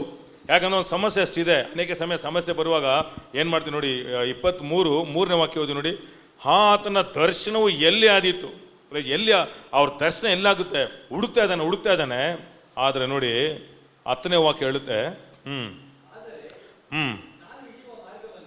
ಆತನಾದರೂ ನಾನು ಒಂದು ವೇಳೆ ನಾನು ಅವ್ರನ್ನ ಹುಡುಕದೆ ಕಾಣದೆ ಹೋದರೂ ಆತನು ನನ್ನನ್ನು ಬಲ್ಲವನಾಗಿದ್ದಾನೆ, ನನ್ನ ಮಾರ್ಗಗಳು ಆತನಿಗೆ ಏನಾಗಿದೆ, ಆತನು ತಿಳಿದವನಾಗಿದ್ದಾನೆ ಅಂತಂದ್ರೆ ಆತನನ್ನ ಪರ್ಸ್ನಲ್ ಆಗಿ ದೇವ್ರು ನನ್ನನ್ನು ತಿಳ್ಕೊಂಡಿದ್ದಾರೆ. ವೈಯಕ್ತಿಕವಾಗಿ ದೇವರಿಗೆ ನನ್ನ ಹಾಗೂ ನಿಮ್ಮ ಎಲ್ಲ ವಿಷಯಗಳನ್ನು ದೇವರು ತಿಳಿದಿದ್ದಾರೆ. ನಿಮ್ಮ ಬಲ ಏನಂತ ಗೊತ್ತು, ನೀವು ಯಾವುದಲ್ಲಿ ಬಲವಾಗಿದ್ದೀರಾ ದೇವ್ರಿಗೆ ಗೊತ್ತು, ನೀವು ಯಾವುದಲ್ಲಿ ಬಲಹೀನರಾಗಿದ್ದೀರಾ ದೇವ್ರಿಗೆ ಗೊತ್ತು, ನಿಮ್ಮಿಂದ ಏನು ಸಾಧ್ಯ ದೇವ್ರಿಗೆ ಗೊತ್ತು, ಏನು ಸಾಧ್ಯ ಇಲ್ಲ ಅಂತ ದೇವ್ರಿಗೆ ಗೊತ್ತು, ನಿಮ್ಮ ಯೋಚನೆಗಳು ಏನಂತ ಗೊತ್ತು, ನಿಮ್ಮ ಬಾಯಲ್ಲಿ ಮಾತು ಹೊರಡೋದಕ್ಕೆ ಮುಂಚೆ ದೇವರು ಆ ಮಾತು ಏನೆಂಬುದು ದೇವ್ರಿಗೆ ಗೊತ್ತು, ನಿಮ್ಮ ಕೆಲಸ ಏನಂತ ಗೊತ್ತು, ನಿಮ್ಮ ಥಾಟ್ಸ್ ಏನಂತ ಗೊತ್ತು. ಈಗ ಕೀರ್ತನೆ 139 ಓದಿ, ತುಂಬ ಚೆನ್ನಾಗಿರುತ್ತೆ. ಇವಾಗ ಅದರ ಆಧಾರವಾಗಿ ಓದಿದ್ರೆ ತುಂಬ ಚೆನ್ನಾಗಿರುತ್ತೆ. ಕೀರ್ತನೆ 139 ಎಷ್ಟು ಸತಿ ವಾಕ್ಯ ಓದಿರ್ತೀರಾ, ಸ್ವಲ್ಪ ಎಲ್ಲ ಬೈಬಲ್ ತಿಳ್ಸ್ಕೊಳ್ಳಿ. ಅಲ್ಲಿ ಒಂದು ದೊಡ್ಡ ರಹಸ್ಯಗಳು ನಾವು ನೋಡೋಣ. ಯೆಹೋವನೇ ನೀನು ನನ್ನನ್ನು ತಿಳ್ಕೊಳ್ಳೋದೆ ನೋಡಿ, ಎಲ್ಲ ರಾಂಗು. ದೇವರೇ ನೀನೇ ನನ್ನನ್ನು ಪರೀಕ್ಷಿಸಿ ದೇವ್ರು ನಮ್ಮನ್ನು ಪರೀಕ್ಷಿಸಿ ತಿಳ್ಕೊಳ್ಳೋ ಅವಶ್ಯಕತೆ ಇಲ್ಲ. Praise the lord. ದಾವೀದ ಹೇಳೋ ಅರ್ಥ ಏನಂತಂದ್ರೆ, ನಾನು ಚೆನ್ನಾಗಿ ತಿಳ್ಕೊಂಡಿದ್ದೀರಾ ಅಂತ ಅವನು ಹಾಗೆ ಹೇಳ್ತಾ ಇರೋದು. ಈಗ ನೋಡಿ ನೆಕ್ಸ್ಟ್ ವಾಕ್ಯ, ನಾನು ಯಾವ ಉದ್ದೇಶದಿಂದ ಕೂತ್ಕೊಳ್ತಾ ಇದ್ದೀನೋ, ಯಾವ ಉದ್ದೇಶದಿಂದ ಹೇಳ್ತಾ ಇದ್ದೀನೋ ನಿಮಗೆ ಗೊತ್ತು. ಕೂತ್ಕೊಳ್ಳೋದು ಹೇಳೋದು ಗೊತ್ತು ಅಂತಂದರೆ ಯಾವ ಉದ್ದೇಶದಿಂದ ನಾನು ಕೂತ್ಕೊಳ್ತಾ ಇದ್ದೀನಿ, ಯಾವ ಉದ್ದೇಶದಿಂದ ನೀವು ಚರ್ಚೆ ಬಂದಿದ್ದೀರಾ, ಯಾವ ಉದ್ದೇಶದಿಂದ ಎದ್ದು ಹೋಗ್ತೀರಾ ದೇವ್ರಿಗೆ ಗೊತ್ತು. Praise the lord. ಹಂಗೆ ಹೋದ್ರೆ ಇದನ್ನ ನೀವು ಪ್ರಾರ್ಥನೆ ಮಾಡ್ತೀವಿ, ದೇವರೇ ನಾನು ಕೂತ್ಕೊಳ್ಳೋದು ನಿಮ್ಗೆ ಗೊತ್ತು, ನಾನು ಎದ್ದೋಳೋದು ನಿಮ್ಗೆ ಗೊತ್ತು, ನನ್ನ ಬಾಯಿ ಮಾತಲ್ಲಿ ನೀವು ಅರಿಯದಿರೋದು ಒಂದೂ ಇಲ್ಲ, ಇದನ್ನು ನಾವು ಪ್ರಾರ್ಥನೆ ಮಾಡ್ಬಿಡ್ತೀವಿ. ಅಂತಂದರೆ ನಾನು ಏನೆಲ್ಲ ಪ್ರಿಪೇರ್ ಮಾಡಿಕೊಂಡು ನಿಮ್ಮ ಹತ್ರ ಬಂದು ಹೇಳ್ತೀನೋ ಅದು ಆಲ್ರೆಡಿ ನಿಮ್ಗೆ ಗೊತ್ತು. Praise the lord. ನೋಡಿ 3ನೇ ವಾಕ್ಯ, ನಾನು ಈಗ ಅದು ಸ್ವಲ್ಪ ಅಲ್ಲಿ ಮಿಕ್ಸ್ ಮಾಡ್ಕೊಳ್ಬೇಕು, ಯಾಕಂದರೆ ಅದು ಚೆನ್ನಾಗಿ ಅರ್ಥ ಆಗುತ್ತೆ ನಿಮಗೆ. ಯಾವ ಉದ್ದೇಶದಿಂದ, ಯಾವ ಮೋಟಿವಿಂದ ನಡೆಯುವುದನ್ನು, ಮಲಗುವುದನ್ನು ನೀನು ಶೋಧಿಸಿ ಗ್ರಹಿಸಿಕೊಳ್ಳುತ್ತೀ. ಆಮೇಲೆ ನನ್ನ ನಾಲಿಗೆಯ ಮಾತುಗಳಲ್ಲಿ ನೀನು ಅಂತಂದರೆ ಯಾವ ಉದ್ದೇಶದಿಂದ ನೀವು ಮಾತಾಡ್ತೀರಾ. Praise the lord brother. ಅದರಿಂದ ಯಾವ ಉದ್ದೇಶ ಇದೆ ದೇವ್ರಿಗೆ ಗೊತ್ತು. ಕಳ್ಳ ಪ್ರೈಸ್ ದಿ ಲಾರ್ಡ್ ಬ್ರದರ್. ಒಳಗೆ ಏನು ಹೇಳಿದೆ ದೇವ್ರು ಚೆನ್ನಾಗಿ ಗೊತ್ತು. ಹೋದ್ಮೇಲೆ ಇವನೊಬ್ಬ ಯಾವುದಕ್ಕೆಲ್ಲ ಆಗಿಲ್ಲ. Praise the lord. ಇದೆಲ್ಲ ದೇವ್ರು ಚೆನ್ನಾಗಿ ಗೊತ್ತು. ಭಾಳ ಮುಖ್ಯ ಇದು. ಅದಕ್ಕೆ ಸೈತಾನ್ಗೇನು ಗೊತ್ತು, ದೇವ್ರಿಗೇನು ಗೊತ್ತು, ಸೈತಾನ್ಗೇನು ಗೊತ್ತಿಲ್ಲ, ದೇವ್ರಿಗೇನು ಗೊತ್ತು ಅನ್ನೋದನ್ನು ಇವತ್ತು ನಾನು ಸ್ವಲ್ಪ ನಿಮಗೆ ತಿಳಿಸೋಕ್ಕೆ ಇಷ್ಟಪಡ್ತೀನಿ. ಯಾಕಂದರೆ ಸೈತಾನ್ಗೆಲ್ಲ ತಿಳಿದಿಲ್ಲ, ದೇವರೆಲ್ಲವನ್ನೂ ಬಲ್ಲ ಅಂತನಾಗಿದ್ದಾನೆ. ಆಮೇಲೆ ಸುತ್ತಲೂ ನನ್ನನ್ನು ಆವರಿಸಿ ನಿನ್ನ ಕೈಯನ್ನು ನನ್ನ ಮೇಲೆ ಇಟ್ಟಿದ್ದಿ. ಈಗ 6ನೇ ವಾಕ್ಯ. ಇಂಥ ಜ್ಞಾನ ಅಂದರೆ ಇಷ್ಟೊಂದು ಆಮೇಲೆ ತಿಳಿದ ದೇವರು. ಸ್ವಲ್ಪ ಯೋಚನೆ ಮಾಡಿ ನೋಡಿ, ಕೀರ್ತನೆ 145, ಮತ್ತಾಯನ ಬರೆದ ಸುವಾರ್ತೆ 10, 29, 31 ಈ ವಾಕ್ಯಗಳು ನೋಡಿದ್ರೆ ಒಂದೊಂದು ನಕ್ಷತ್ರಗಳಿಗೆ ದೇವರು ಹೆಸರಿಟ್ಟಿದ್ದಾರಂತೆ. ಒಂದೊಂದು ಕೂದಲು ಕೂಡ ದೇವರು ಎಣಿಸಿದ್ದಾರೆ. ಕೂದಲು ಅಂತಂದರೆ ಬರೀ ತಲೆ ಕೂದಲ, ಇಡೀ ಶರೀರದ ಕೂದಲು. ಯಾಕಂದ್ರೆ ನಮ್ಮ ಫೇಸ್ ನೀವು ನೋಡ್ತಿರಲ್ಲ, ಇಲ್ಲಿ ಕೂಡ ಕೂದಲಿದೆ. ನಿಮ್ಗೆ ಆ ಕೂದಲು ಇರೋದಕ್ಕೆ ನಿಮ್ಗೆ ಸುಂದರ ಕಾಣಿಸ್ತಾ ಇರೋದು. ಅದನ್ನು ಕಿತ್ತು ಬಿಸಾಕ್ಬಿಡ್ತಾರೆ. ಅದೊಂದು ಸೇಫ್ಟಿ ಅದು. ಯಾಕಂದ್ರೆ ತಲೆ ಕೂದೊಂದು ಇಲ್ಲಿ ಮಾತ್ರ ಕೂತ್ಕೊಂಡು ದೇವ್ರು ಕ್ಯಾಲ್ಕುಲೇಟ್ ಇಟ್ಕೊಂಡು 10, 15, 50 ಇಲ್ಲಿ 60 ಅಂತ ದೇವ್ರು ಹಂಗೆ ಕ್ಯಾಲ್ಕುಲೇಟ್ ಮಾಡಿಲ್ಲ. ಅವ್ರಿಗೆ ಗೊತ್ತು ಅಷ್ಟೇ. ಅವ್ರಂಥ ಸ್ಕ್ಯಾನರ್ ಥರ. ಈಗ ಜಗತ್ತಲ್ಲಿ ಎಷ್ಟು ಕಂಪ್ಯೂಟರ್ಸ್ ಡ್ರೈವ್ ಇದೆಯೋ, ಎಷ್ಟು ಲೈಬ್ರರಿಗಳು ಇದೆಯೋ, ಎಷ್ಟು ಬುಕ್ಸ್ ಇದೆಯೋ ಎಲ್ಲ ದೇವ್ರಿಗೆ ಗೊತ್ತು. ಹಲ್ಲೆಲೂಯ. ನನಗೆ ಹಾಗೂ ನಿಮಗೇನೆ ಬುಕ್ಸ್ಗಳು ಬೇಕು, ದೇವರಿಗೆ ಬುಕ್ಸ್ ಬೇಕಾಗಿಲ್ಲ. ಪರಲೋಕದಲ್ಲಿ ಬುಕ್ಸ್ ಇಟ್ಕೊಂಡು ಏನಪ್ಪ ನೀನು ಎಷ್ಟಲ್ಲಿಂದ ಬಂದೆ, ದೇವ್ರಿಗೆ ಬುಕ್ಸ್ ಬೇಕಾಗಿಲ್ಲ. ದೇವರು 4 ದಿಕ್ಕುಗಳನ್ನು ಒಂದೇ ದಿಕ್ಕಲ್ಲಿ ನೋಡೋ ದೇವರು. ಅವ್ರಿಗೆ ರೈಟು ಬೇಡ, ಲೆಫ್ಟ್ ಬೇಡ, ಹಿಂದೆ ತಿರುಗಿ ನೋಡೋ ಅವಶ್ಯಕತೆನೇ ಇಲ್ಲ ಅವ್ರಿಗೆ. Price the lord. 4 ದಿಕ್ಕನ್ನ ಒಂದೇ ದಿಕ್ಕಲ್ಲಿ ನೋಡೋ ದೇವರು. ಸ್ವಲ್ಪ ಕಲ್ಪನೆ ಮಾಡಿ ನೋಡಿ ದೇವ್ರು ಎಂಥವ್ರು ಅಂತ. ಯಾಕಂದ್ರೆ ಇದೆಲ್ಲ ಕೇಳುವಾಗಲೇ ಇಂಥ ದೊಡ್ಡ ದೇವ್ರನ್ನ ಆರಾಧಿಸ್ತಾ ಇದ್ದೀನಾ, ಅದಕ್ಕೆ ನೀವು ಪ್ರೇಯರ್ ಹೋಗ್ಬಿಟ್ಟು ಕಂಪ್ಲೇಂಟ್ ಮಾಡೋ ಅವಶ್ಯಕತೆ ಇಲ್ಲ. ಅಲ್ಲಿ ಹೋಗ್ಬಿಟ್ಟು ದೇವರೇ ನಿಮಗೆ ಗೊತ್ತಿಲ್ಲ ದೇವರೇ ಏನು ದೇಶದಲ್ಲಿ ಇವಾಗ ಪ್ರೇಯರ್ ನೋಡಿ ಅನೇಕರಿಗೆ ಏನಂತಂದರೆ ದೇವ್ರ ಪಾಪ ಎಲ್ಲೋ ಮಲ್ಕೊಂಡಿದ್ರೆ ತಟ್ಟಿ ಎಬ್ಬರಿಸ್ಬಿಟ್ಟು ದೇವರೇ ಈಗೆಲ್ಲ ದೇಶದಲ್ಲಿ ಆಗ್ತಿದ್ದಾರೆ. ಪ್ರೇಯರೆಲ್ಲ ಏನಾಗಿದೆ ಅಂತಂದ್ರೆ ಪಾಪ ದೇವರು ಏನು ಗೊತ್ತೇ ಇಲ್ಲ, ಇವರೆಲ್ಲ ಹೇಳ್ಬಿಟ್ಟೇನೆ ಗೊತ್ತಾಗ್ತಿದೆ ಪಾಪ. ಹೌದಪ್ಪ ಹೌದಾ ಗೊತ್ತಿಲ್ಲ, ದೇವ್ರಿಗೆಲ್ಲವನ್ನ ಪ್ರೈಸ್ ದ ಲಾರ್ಡ್. ಅರ್ಥ ಆಗಿಲ್ವಾ? ಐಗುಪ್ತ ದೇಶದಲ್ಲಿ 7 ವರ್ಷ ಬರ, 7 ವರ್ಷ ಅಭಿವೃದ್ಧಿ ಬರುತ್ತಂತ ದೇವ್ರಿಗೆ ಗೊತ್ತಿಲ್ವಾ? ಅದು ಗೊತ್ತಿದ್ದುಕೊಂಡೇ ದೇವ್ರು ಏನು ಮಾಡಿದ್ರು, ಯೋಸೇಫ್ನ ಅಲ್ಲಿ ಮುಂಚೆನೇ ಕಳಿಸ್ಬಿಟ್ರು. ದೇವ್ರು ನನ್ನ ಹಾಗೆ ನಿಮ್ಮ ಹಾಗೆ ಪ್ರೈಸ್ ದ ಲಾರ್ಡ್ ಪ್ರಾಬ್ಲಮ್ ಆದ್ಮೇಲೆ ಅಯ್ಯಯ್ಯೋ ಏನು ಮಾಡೋಣ ಅಂತ ದೇವರನ್ನ ಯಾರು ಏಮಾರ್ಸೋಕ್ಕೂ ಆಗಲ್ಲ, ದೇವರನ್ನ ಯಾರನ್ನೂ ಏನು ಮಾಡೋಕ್ಕಾಗಲ್ಲ, ಆಶ್ಚರ್ಯಪಡಿಸೋಕ್ಕೂ ಆಗಲ್ಲ ಅಂತ. 13ನೇ ವಾಕ್ಯ.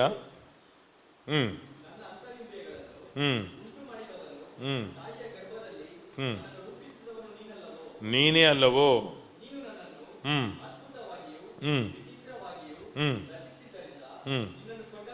ನಿನ್ನನ್ನು ಕೊಂಡಾಡುತ್ತೇನೆ. ನೋಡಿ, ದಾವೀದಿಗೆ ಆ ಬೆಳಕಿತ್ತು. ಈಗ ಒಂದು ಪೂರ್ವ ವೃತ್ತಾಂತ 28ನೇ ಅಧ್ಯಾಯ 9ನೇ ವಾಕ್ಯ. ದಾವೀದ್ ಏನು ಮಾಡ್ತಾನೆ ಅಂದರೆ ಅವ್ರ ಮಗನ ಸಾಲೋಮನ್ ಕರೆದ್ಬಿಟ್ಟು ಒಂದು ಒಳ್ಳೆ ವಿಷಯ ಹೇಳ್ತಾನೆ. ಏನು ಹೇಳ್ತಾನೆ ಅಂತಂದರೆ ನೋಡಿ ಎಷ್ಟು ಚೆನ್ನಾಗಿದೆ ವಾಕ್ಯ, ಓದೋಣ. ನನ್ನ ಮಗನಾದ ಸಾಲೋಮೋನನೇ, ನೀನಂತೂ ನಿನ್ನ ತಂದೆಯ ದೇವರನ್ನು, ನೋಡಿದ್ರ, ನಿನ್ನ ತಂದೆಯ ದೇವರನ್ನು ಪ್ರಾರ್ಥಿಸಿಕೊಂಡು ಅಲ್ಲ, ಮೊದಲು ನಿನ್ನ ತಂದೆಯಾದ ದೇವರನ್ನು ಅರಿತುಕೊಂಡು, ಫಸ್ಟ್ ತಿಳ್ಕೋ, ಆಮೇಲೆ ಸಂಪೂರ್ಣ ಹೃದಯದಿಂದಲೂ ಮನ ಸಂತೋಷದಿಂದಲೂ ಆತನನ್ನೇ ಸೇವಿಸು. ಎಲ್ಲ ಹೃದಯಗಳನ್ನು ಬಲ್ಲಾತನು.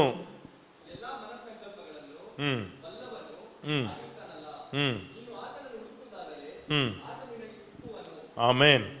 ನೋಡ್ದೆ ಎಷ್ಟು ಚೆನ್ನಾಗಿ ದಾವೀದ್ ತನ್ನ ಮಗನಿಗೆ ಹೇಳ್ತಿದ್ದಾನೆ, ದೇವ್ರಿಗೆ ಎಲ್ಲ ಗೊತ್ತು. ಅಂದ್ರೆ ಏನು ಹೇಳ್ತಾನೆ ಗೊತ್ತಾ, ನೀನು ಯಾವ ಉದ್ದೇಶದಿಂದ ರಾಜ್ಯ ಆಳ್ತಾ ಇದೆಯಾ, ಯಾವ ಉದ್ದೇಶದಿಂದ ಜನಕ್ಕೆ ಸಹಾಯ ಮಾಡ್ತಾ ಇದೆಯಾ, ಎಲ್ಲ ದೇವರು ನೋಡುವನಾಗಿದ್ದಾನೆ. ಅದಕ್ಕೆ ದೇವರು ಕೂಡ ನ್ಯಾಯ ತೀರ್ಪು ಅಂದರೆ ವಿಶ್ವಾಸಿಗಳಿಗೆ ನ್ಯಾಯ ತೀರ್ಪಿಲ್ಲ, ವಿಶ್ವಾಸಿಗಳಿಗೆ ರಿವಾರ್ಡ್ಸ್ ಇದೆ, ನಿಮಗೆಲ್ಲ ಸನ್ಮಾನಗಳಿದೆ. ದೇವರು ಹೇಗೆ ಸನ್ಮಾನ ಮಾಡ್ತಾರೆ ಅಂತಂದರೆ ನಿಮ್ಮ ಕ್ರಿಯೆಗಳ ಹಿಂದೆ ಇರುವ ಉದ್ದೇಶವನ್ನು ದೇವರು ಆ ಉದ್ದೇಶಕ್ಕೆ ತಕ್ಕ ಸನ್ಮಾನ ಮಾಡ್ತಾರೆ.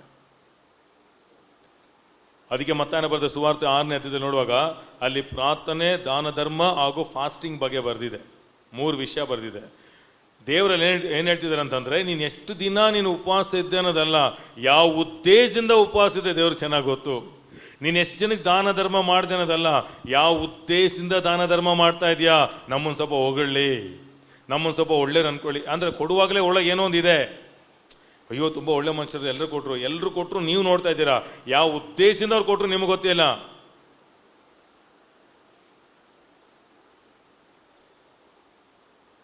ಅದಕ್ಕೆ ತುಂಬ ಪ್ರಾರ್ಥನೆ ಮಾಡ್ತಾರೆ ಬ್ರದರ್, ಯಾವ ಉದ್ದೇಶದಿಂದ ಪ್ರಾರ್ಥನೆ ಮಾಡಿದ್ರು ಅರ್ಥ ಆಗಿಲ್ವಾ? Praise the Lord. ಅದಕ್ಕೆ ದೇವ್ರಿಗೆ ಬಂದು ಯಾವ ಲಾಯರ್ ಬೇಕಾಗಿಲ್ಲ. Price the lord. ವಾದಾಡಕ್ಕೆ ಯಾರು ಲಾಯರ್ ಬೇಕಾಗಿಲ್ಲ. ದೇವ್ರಿಗೆ ಬಂದು ಅವ್ರು ಪರ್ಫೆಕ್ಟ್ ಜಡ್ಜ್, ಅವ್ರು ಸ್ಕ್ಯಾನ್ ಮಾಡಿ ಕರೆಕ್ಟಾಗಿರುತ್ತೆ ಅವರು. ಅದಕ್ಕೆ ದೇವ್ರ ಹತ್ರ ಹೋಗ್ಬಿಟ್ಟು ದೇವರೇ ನಿನಗೆ ಗೊತ್ತಿಲ್ಲ ಅಂತ ಕೇಳೋ ಅವಶ್ಯಕತೆನೇ ಇಲ್ಲ. ಯಾಕಂದರೆ ನೋಡಿ, ಈಗೆಲ್ಲ ನಿಮ್ಗೆ ಎಕ್ಸ್ಪ್ಲೇನ್ ಮಾಡಿ ಈಗೆಲ್ಲ ಬಿಡಿಸಿ ಹೇಳುವಾಗ ನಿಮಗೆ ಆ ದೇವ್ರ ಬಗ್ಗೆ ಏನು ಬರುತ್ತೆ ಅಂತಂದರೆ, ಆಮೇನ್, ಒಂದು ಸರಿಯಾದ ಒಂದು ವಿಶ್ವಾಸ ಬರಲು ಆರಂಭಿಸ್ಬಿಡುತ್ತೆ.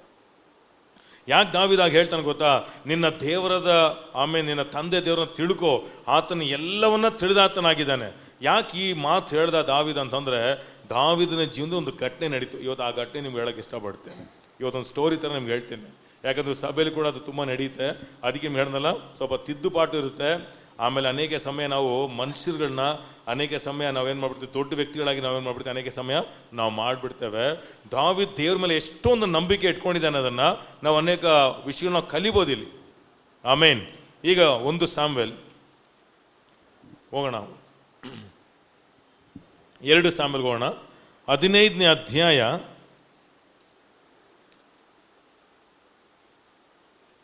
ದೇವರಿಗೆಲ್ಲ ಗೊತ್ತು, ನಮ್ಮ ಆಲೋಚನೆ ಗೊತ್ತು, ನಮ್ಮ ಮಾತು ಗೊತ್ತು, ನಮ್ಮ ನುಡಿ ಗೊತ್ತು, ನಮ್ಮ ಉದ್ದೇಶ ಗೊತ್ತು. ದೇವರಿಗೆ ಬೆಳವಣಿಗೆ ಬೇಕಾಗಿಲ್ಲ, ದೇವರಿಗೆ ಯಾವ ಸ್ಕೂಲ್ ಟೀಚರ್ ಬೇಕಾಗಿಲ್ಲ, ದೇವರಿಗೆ ಟ್ಯೂಷನ್ ಬೇಕಾಗಿಲ್ಲ, ದೇವರಿಗೆ ಎಜುಕೇಷನ್ ಬೇಕಾಗಿಲ್ಲ, ದೇವರು ಬೆಳೆಯೋ ಅವಶ್ಯಕತೆ ಇಲ್ಲ, ದೇವರೆಲ್ಲ ಬೆಳೆದಿದ್ದಾರೆ. ದೇವರಿಗೆ ಜ್ಞಾನ ಬೇಕಾಗಿಲ್ಲ, ಆತನು ಸರ್ವಜ್ಞಾನಿ. ಆಮೇನ್. ನನಗೂ ಹಾಗೂ ನಿಮಗೇನೆ ಶಿಕ್ಷಕರು ಬೇಕು, ಬೋಧಕರು ಬೇಕು, ಮಾರ್ಗದರ್ಶನ ಹೇಳೋರು ಬೇಕು, ನನಗೂ ಹಾಗೂ ನಿಮಗೇನೆ ಕನಸುಗಳು ಬೇಕು. ಆದರೆ ದೇವ್ರಿಗೆ ಏನು ಬೇಕಾಗಿಲ್ಲ. ದೇವ್ರಿಗೆ ಬಂದು ಅಯ್ಯೋ ನಾನು ಇನ್ನೂ ಸ್ವಲ್ಪ ಊಟ ತಿಂದು ಇಮ್ಯುನಿಟಿ ಜಾಸ್ತಿ ಮಾಡ್ಕೊಂಡ್ಬಿಡ್ತೀನಿ, ಯಾಕಂದರೆ ಕೊರೋನಾನು ಅಫೆಕ್ಟ್ ಮಾಡಿಬಿಟ್ರೆ ಅಂತ ಅವ್ರೇನು ಮಾಡ್ತಾರಲ್ಲ, ಅವ್ರಿಗೆ ಶಕ್ತಿ ಜಾಸ್ತಿ ಬೇಕಾಗಿಲ್ಲ, ಅವ್ರಿಗೆ ಜ್ಞಾನ ಜಾಸ್ತಿ ಬೇಕಾಗಿಲ್ಲ, ಎಲ್ಲವೂ ಅವರಲ್ಲಿ ಅಡಕವಾಗಿದೆ. ಆಮೇನ್. ಯಾಕಂದ್ರೆ ಯಾವಾಗ ಒಬ್ಬ ವ್ಯಕ್ತಿಗೆ ಆ ದೇವ್ರಿಗೆಲ್ಲ ತಿಳಿದಾತನು ಎಂಬ ನಿಶ್ಚಯ ಬರುತ್ತೋ ನೋಡಿ, ಇದು ನೀವು ಈಸಿಯಾಗಿ ನೀವು ಅನೇಕ ವಿಷಯಗಳನ್ನು ನೀವು ತಪ್ಪಿಸ್ಕೊಳ್ಬೋದು, ನಿಮಗೆ ಆ ನಿಶ್ಚಯನೂ ಉಂಟಾಗುತ್ತೆ. ಇಲ್ಲಿ 15ನೇ ಅಧ್ಯಾಯದಲ್ಲಿ ಏನು ಸ್ಟೋರಿ ಅಂತ ಕಥೆ ಹೇಳ್ತೀನಿ, ಆಮೇಲೆ ವಾಕ್ಯ ನೋಡೋಣ. ಇಲ್ಲಿ ದಾವಿದಿಗೆ ಅವನ ಸ್ವಂತ ಮಗನ ಏನು ಮಾಡ್ತಾನೆ ಅಂತಂದರೆ ದಾವಿದಿಗೆ ವಿರೋಧವಾಗಿ ನಿಂತ್ಕೊಳ್ತಾನೆ. ಹೇಗೆ ನಿಂತ್ಕೊಳ್ತಾನೆ ಅಂತಂದರೆ, ದಾವಿದನ್ನ ಆರಿಸ್ಕೊಂಡಿದ್ದು ಯಾರು? ರಾಜನಾಗಿ ಆರಿಸ್ಕೊಂಡಿದ್ದು ಯಾರು? ದೇವರು. Praise the lord. ಈಗ ಅಬ್ಸಲೋಮನ್ ಏನು ಮಾಡ್ತಿದ್ದಾನಂತಂದರೆ, ಇಲ್ಲಿ ನೋಡಿ 15ನೇ ಅಧ್ಯಾಯದಲ್ಲಿ ಅವನಿಗೆ ರಾಜನಾಗಬೇಕನ್ನೋ ಆಸೆ ಬಂತು. ಅವನೇನು ಮಾಡ್ತಿದ್ದಾನಂತಂದರೆ, ಒಂದು ಕತೆ ಥರ ಹೇಳ್ತೀನಿ ನೋಡಿ. ಅವನೇನು ಮಾಡ್ತಾನೆ ಗೊತ್ತಾ? ರಾಜ ಬಂದು ಈಗ ಎಲ್ಲಿದ್ದಾನೀಗ ಪ್ಯಾಲೇಸಲ್ಲಿ ಕೂತ್ಕೊಂಡು ಅಲ್ಲಿ ರೆಸ್ಟ್ ತಗೊಳ್ತಿದ್ದಾರೆ. ಮಗ ಏನು ಮಾಡ್ದ ಅಂತಂದರೆ, ಬೀದಿ ಅಂತಂದರೆ ಆ ಊರಿನ ಎಂಟ್ರೆನ್ಸ್ ಅಂತ ಹೋಗ್ಬಿಟ್ಟು ಏನು ಮಾಡ್ತಾನೆ, ಜನಗಳನ್ನ ವಿಚಾರಿಸ್ತಾನೆ. ಚೆನ್ನಾಗಿದ್ದೀರಾ, ಎಲ್ಲಿಂದ ಬಂದ್ರಿ, ಏನಾಗಿದ್ದೀರಾ, ಕಷ್ಟ ದುಃಖನ ವಿಚಾರಿಸ್ತಾ ಇದ್ದಾನೆ. ಏನಂತಂದರೆ, ನಮ್ಮಪ್ಪ ಬಂದು ರಾಜನಾಗಿ ಯಾವ ಪ್ರಯೋಜನ ಇಲ್ಲ, ಅಲ್ಲಿ ಕೂತ್ಕೊಂಡು ನೆಮ್ಮದಿಯಾಗಿ ಮಲ್ಕೊಂಡಿದ್ದಾನೆ. ನಿಜವಾಗ್ಲೂ ನಾನು ರಾಜ ಆಗಿದ್ರೆ ಹೇಗೆಲ್ಲ ವಿಚಾರಿಸ್ತಾ ಇದ್ದೆ ನೋಡಿದ್ರಾ? ಅನೇಕರಿಗೆ ಏಟ್ ಬೀಳುತ್ತೆ. Price the Lord. ನೆಕ್ಸ್ಟ್ ಏನು ಮಾಡ್ತಾ ಅಂತಂದರೆ, ಅನೇಕರು ಅವನ್ನ ತುಂಬ ಇಷ್ಟಪಟ್ಟು ತಪ್ಕೊಂಡ್ಬಿಟ್ರೆ ಅಥವಾ ಅವನಿಗೆ ಏನಾದರೂ ಹೊಗಳ್ಬಿಟ್ರೆ ಅವನ ಕೈ ಹಿಡಿದು ಮುತ್ಕೊಡ್ತಿದ್ದ. ಆ ವಾಕ್ಯ ನೋಡಿ ಇಲ್ಲಿ 5ನೇ ವಾಕ್ಯ. ಯಾವನಾದರೂ ಅವನಿಗೆ ಸಾಷ್ಟಾಂಗ ನಮಸ್ಕಾರ ಮಾಡೋದಕ್ಕೆ ಬಂದರೆ ಅವನು ಕೂಡಲೇ ಕೈ ಚಾಚಿ ಅವನು ಹಿಡಿದು ಮುದ್ದಾಡುವನು. Caring. Praise the lord. Hallelujah. Pastor ಎಲ್ಲ ಕೇರ್ ಮಾಡಲ್ಲ ಬ್ರದರ್. ನೋಡಿ ನಿಜವಾಗ್ಲೂ ಇವಾಗೆಲ್ಲ ಸೇವೆಲ್ಲ ಕೇರ್ ಮಾಡಲ್ಲ ಬ್ರದರ್. ಕರದಾತನು ನಂಬಿಗಸ್ತನು. ಆಮೇನ್. ಈಗ ಮಾಡಿ ಮಾಡಿ ಮಾಡಿ ಏನು ಮಾಡ್ಕೊಂಡ್ಬಿಟ್ಟ ಅಂತಂದರೆ, ಒಂದು ಗುಂಪನ್ನೇ ರೆಡಿ ಮಾಡ್ಕೊಂಡ್ಬಿಟ್ಟ. ಅಂತಂದರೆ ಹೇಗೆ ಪಿಕ್ಚರ್ ಕೊಟ್ಬಿಟ್ಟ ಅಂದರೆ, ನಮ್ಮಪ್ಪ ರಾಜ ಆಗಿ ಏನು ಪ್ರಯೋಜನ ಇಲ್ಲ, ನಿಜವಾಗ್ಲೂ ನಾನು ರಾಜ ಆಗಬೇಕಾಗಿತ್ತು, ನ್ಯಾಯದ ಪ್ರಕಾರ ನಾನು ನ್ಯಾಯವಾಗಿ ಬಂದಿದ್ದೆ, ನಾನು ರಾಜ ಆಗಬೇಕು. ಈ ದಾವೀದ ನಮ್ಮಪ್ಪ ಏನು ಮಾಡ್ತಿದ್ದ ಅಂತಂದರೆ, ಬರ್ಷಿಬಲ್ಲಿ ಹುಟ್ಟಿರುವಂಥ ಸಾಲೋಮನ್ ಹೋಗಿ ರಾಜ ಮಾಡ್ತಿದ್ದಾನೆ. ಸಾಲೋಮನ್ ಏನು, ದಾವೀದೇನು? ಈಗ ಸ್ವಂತ ಮಗನ ಏನು ಮಾಡ್ತಿದ್ದಾನೆ ಅಂತಂದರೆ, ದಾವೀದನ ನಾಶ ಮಾಡೋಕ್ಕೆ ಪ್ರಯತ್ನ ಮಾಡ್ತಾ ಇದ್ದಾನೆ. ಆದರೆ ಅಲ್ಲಿ ಪ್ರಯತ್ನ ಮಾಡಬೇಕಂದ್ರೆ ಈಗ ದಾವೀದನ್ನ ಕೊಲ್ಲಬೇಕು, ದಾವೀದನ್ನ ಸಾಯಿಸ್ಬೇಕಂತಂದರೆ ಅಬ್ಸಲೋಮನ್ ಕೈಲಿ ಆಗಲ್ಲ. ಅದಕ್ಕೆ ನಾನು ಅನೇಕರಿಗೆ ಹೇಳ್ತೀನಿ, ಯಾವಾಗಲೂ ಬೈಬಲ್ನ ಸ್ಟೋರಿ ಥರ ಓದ್ಕೊಳ್ಳಿ. ಯಾಕಂದರೆ ಸ್ಟೋರಿ ಓದ್ರೇ ನಿಮ್ಮ ಲೈಫಲ್ಲಿ ಘಟನೆಗಳು ಬರುವಾಗ ಆ ಸ್ಟೋರಿನೇ ಪ್ರೇಯರ್ ಆಗಿ ಮಾಡಿ. ಯಾಕಂದ್ರೆ ಅನೇಕ ಸಮಯ ವಾಕ್ಯಗಳು ಬರಲ್ಲ, ದೇವರೇ ಜ್ಞಾನೋಕ್ತಿ 3 ಇದು ದೇವ್ರಿಗೆ ಹೇಳೋ ಅವಶ್ಯಕತೆ ಇಲ್ಲ. ಇನ್ನೊಂದು ವಿಷಯ ಹೇಳ್ತೀನಿ ನೋಡಿ, ನಿಮಗೆ ಶಾಕಿಂಗ್ ಆಗಿರುತ್ತೆ. ದೇವ್ರ ಹತ್ರ ಹೋಗಿ ವಾಕ್ಯಗಳು ಹಿಡ್ಕೊಂಡು ದೇವ್ರ ಹತ್ರ ಮಾತಾಡಬೇಡಿ, ನಿಮ್ಮ ಹೃದಯ ಬಿಚ್ಚಿ ಮಾತಾಡೋದು ಕಲ್ತ್ಕೊಳ್ಳಿ. ಯಾಕಂದರೆ ಅಪ್ಪ ಹತ್ರ ನಿಮ್ಮ ಬಲಹೀನತೆಗಳನ್ನು, ನಿಮ್ಮ ಕಷ್ಟಗಳನ್ನ ಅರಿಕೆ ಮಾಡೋದು ತಪ್ಪೇ ಇಲ್ಲ. ಕೀರ್ತನೆ ಒಂದು ವಾಕ್ಯ, ಅಲ್ಲಿ ಸ್ವಲ್ಪ ಹೋಗ್ಬಿಟ್ಟು ಬಂದ್ಬಿಡೋಣ. ಕೀರ್ತನೆ ಇದು ಹೇಳ್ತಿರುವಾಗ ಅಲ್ಲಿ ಜ್ಞಾಪಕ ಬಂತು, ಅದಕ್ಕೆ ಸ್ವಲ್ಪ ಅಲ್ಲಿ ಹೋಗೋಣ. ಕೀರ್ತನೆ. Thank you Holi spirit.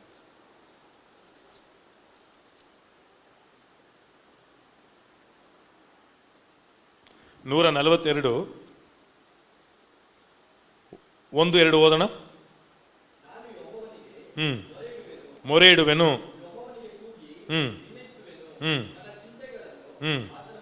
ನನ್ನ ಚಿಂತೆನ ಯಾರ ಮುಂದೆ ಬಿಚ್ಚಬೇಕು?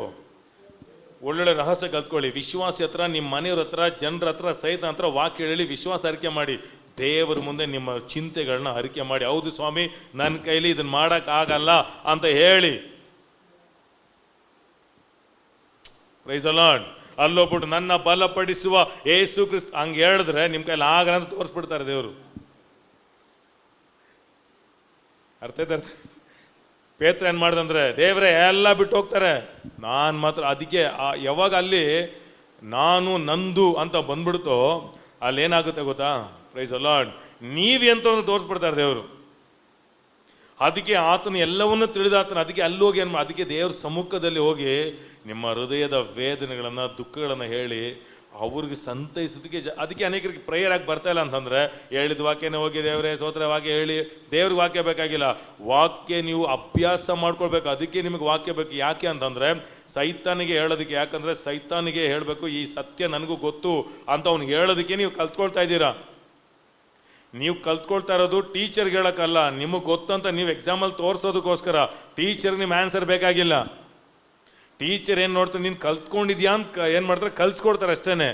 ಆದರೆ ಟೀಚರ್ ಹತ್ರ ಹೋಗ್ಬಿಟ್ಟು ನನಗೆ ಅರ್ಥ ಆಗ್ತಾ ಇಲ್ಲ, ನನಗೆ ತಲೆ ಕೆಟ್ಟೋಗಿದೆ, ನನಗೆ ಇಂಟ್ರೆಸ್ಟ್ ಬರ್ತಂತ ನೀವು ಟೀಚರ್ ಹತ್ರ ಒಪ್ಕೊಂಡ್ರೆ ನಿಮಗೆ ಹೆಲ್ಪ್ ಮಾಡ್ತಾರೆ. ನೀವು ಟೀಚರ್ಗೆ ಬೋಧಿಸಿದ್ರೆ ಅದಕ್ಕೆ ಅನೇಕರು ನೋಡಿ, ಈಗ ಹೇಳ್ತೀನಿ ನೋಡಿ, ಈಗ ನೀವು ನಿಶ್ಚಯವಾಗಿ ಪವಿತ್ರಾತ್ಮ ನಿಮ್ಮೆಲ್ಲರೂ ದೇವ ಸಮ್ಮುಖಕ್ಕೆ ನಿಶ್ಚಯವಾಗಿ ಕರ್ಕೊಂಡು ಹೋಗ್ತಾರೆ. ನಿಜವಾಗಿ ದೇವರೇ, ನಾನೆಲ್ಲ ಬಾಡಿಗೆ ಮನೆಯಿಂದ ಸ್ವಂತ ಮನೆಗೆ ಹೋಗೋದಕ್ಕೆ ನಿಜವಾಗ್ಲೂ ಸಾಧ್ಯನಾ? ನನ್ನ ಕೈಲಿ ಆಗಲ್ಲ ದೇವರೇ. ಈಗ ಯಾವಾಗ ನೀವು ಆಗಲ್ಲ ಯಾಕಂದ್ರೆ ನಿಮ್ಮ ಹೃದಯದ ಆ ಬಲಹೀನತೆಗಳನ್ನು ನೀವು ಅರಿಕೆ ಮಾಡ್ತಿರೋ ದೇವ್ರ ಹತ್ರ, ಆವಾಗ ದೇವ್ರೇನು ಮಾಡ್ತಾರೆ ಅಂತಂದರೆ ನಿಮ್ಮಲ್ಲಿ ಮಹಿಮೆ ಪಡಿಸುವನು. ಆವಾಗ ನೀವು ಮನೆಗಳನ್ನ ಕಟ್ಟುವಾಗ ನಿಮ್ಮ ಹೃದಯದ ಹಾಡನ್ನು ಹೇಳ್ತೀರಾ, ಆಮೇಲೆ ಯಾಕೋ ಬೇಡ್ತಾನಲ್ವಾ, ಇದು ದೇವರೇ ನೀವು ನನಗೆ ಕೃಪೆ ಮಾಡಿದ್ರಿಂದಲೇ ಇವುಗಳೆಲ್ಲ ನನಗೆ ದೊರಕಿತು. Praise the Lord. ಆಮೇನ್. ಈಗ ಹೋಗೋಣ ಅಲ್ಲಿಗೇನೆ, ಸ್ಟೋರಿ ಹತ್ರ ಹೋಗೋಣ. ಹಾಗಾದ್ರೆ ದಾವೀದ ಏನು ಮಾಡ್ದ ಅಲ್ಲಿ? ದಾವೀದ ಎಷ್ಟೋ ವಿಷಯ ಕಲಿಬೋದಲ್ಲ ನಾವು. Praise the lord. ಈ ಬುಲೆಟ್ ಹೊಡೆದಂಗೆ ಅನೇಕರು ಕೂತ್ಕೊಂಡ್ಬಿಟ್ರೆ ಪೈಲಟ್ ಹಾಮ ಢೀಮ ಹಾಲೆ ಲೂಯ ಕೀರ್ತನೆ 23 ಕರ್ತವ್ಯ ಕುರುಪ ನಾನು ಕೊರತೆ ಪಡೋದಿಲ್ಲ ಹಾಲೆ ಏನಕ್ಕೆ ಅದು? Praise the Lord. ಅಲ್ಲಿ ಬೇಕಾಗಿಲ್ಲ, ಅಲ್ಲಿ ರಿಲೇಷನ್ಶಿಪ್ ಬೇಕಾಗಿದೆ. Praise the Lord. ನೀವೆಷ್ಟು ಸಾಮರ್ಥ್ಯಗಳು ದೇವರು ತೋರಿಸ್ಬೇಡಿ, ನೀವೆಷ್ಟು ಬಲಹೀನರಾಗಿದ್ದೀರ ಅಂತ ತೋರಿಸಿ, ನೀವೆಂಥರಾಗಿದೆ ಅಂತ ತೋರಿಸಿ, ನಿಮ್ಮ ಕೈಲಿ ಏನು ಸಾಧ್ಯ ಅಂತ ಆಮೇಲೆ ಅಲ್ಲಿ ನೀವು ಒಪ್ಪಿಸ್ಕೊಡಿ. ಆಮೇನ್. ಆ ದಿನಗಳು ಅದನ್ನೇ ಪವಿತ್ರಾತ್ಮ ಏನು ಮಾಡ್ತಾರೆ ಅಂತಂದರೆ, ಅದಕ್ಕೆ ಹೇಳ್ದಲ್ವಾ, ಯಾವಾಗ ಒಬ್ಬ ವ್ಯಕ್ತಿಯ ಜೀವನದಲ್ಲಿ ಜಿಗುಪ್ಸೆ ಬರುತ್ತೆ ನೋಡಿ, ನನಗೆ ಬೇಡ ಅಂತ, ಅದನ್ನು ಅಲ್ಲಿ ಬಿಚ್ಚೋದು ಕಲಿಬೇಕು. ಎಲ್ಲಿ? ದೇವರ ಸಮ್ಮುಖದಲ್ಲಿ. ಆವಾಗ ಮೋಶೆನ ದೇವರು ಕಳಿಸ್ತಾರೆ, ವಾಕ್ಯಗಳ ದೇವರು ಕಳಿಸ್ತಾರೆ, ಆಮೇಲೆ ಡ್ರೀಮ್ಸ್ಗಳ ದೇವರು ಕಳಿಸ್ತಾರೆ, ಪ್ರವಾದಿಗಳ ದೇವರು ಕಳಿಸ್ತಾರೆ. ಯಾಕಂತಂದರೆ ಬಲಪಡಿಸೋದಕ್ಕೋಸ್ಕರ. ಆಮೇನ್. 2 ಕೊರಿಂಥರ್ 15 ಹೋಗೋಣ.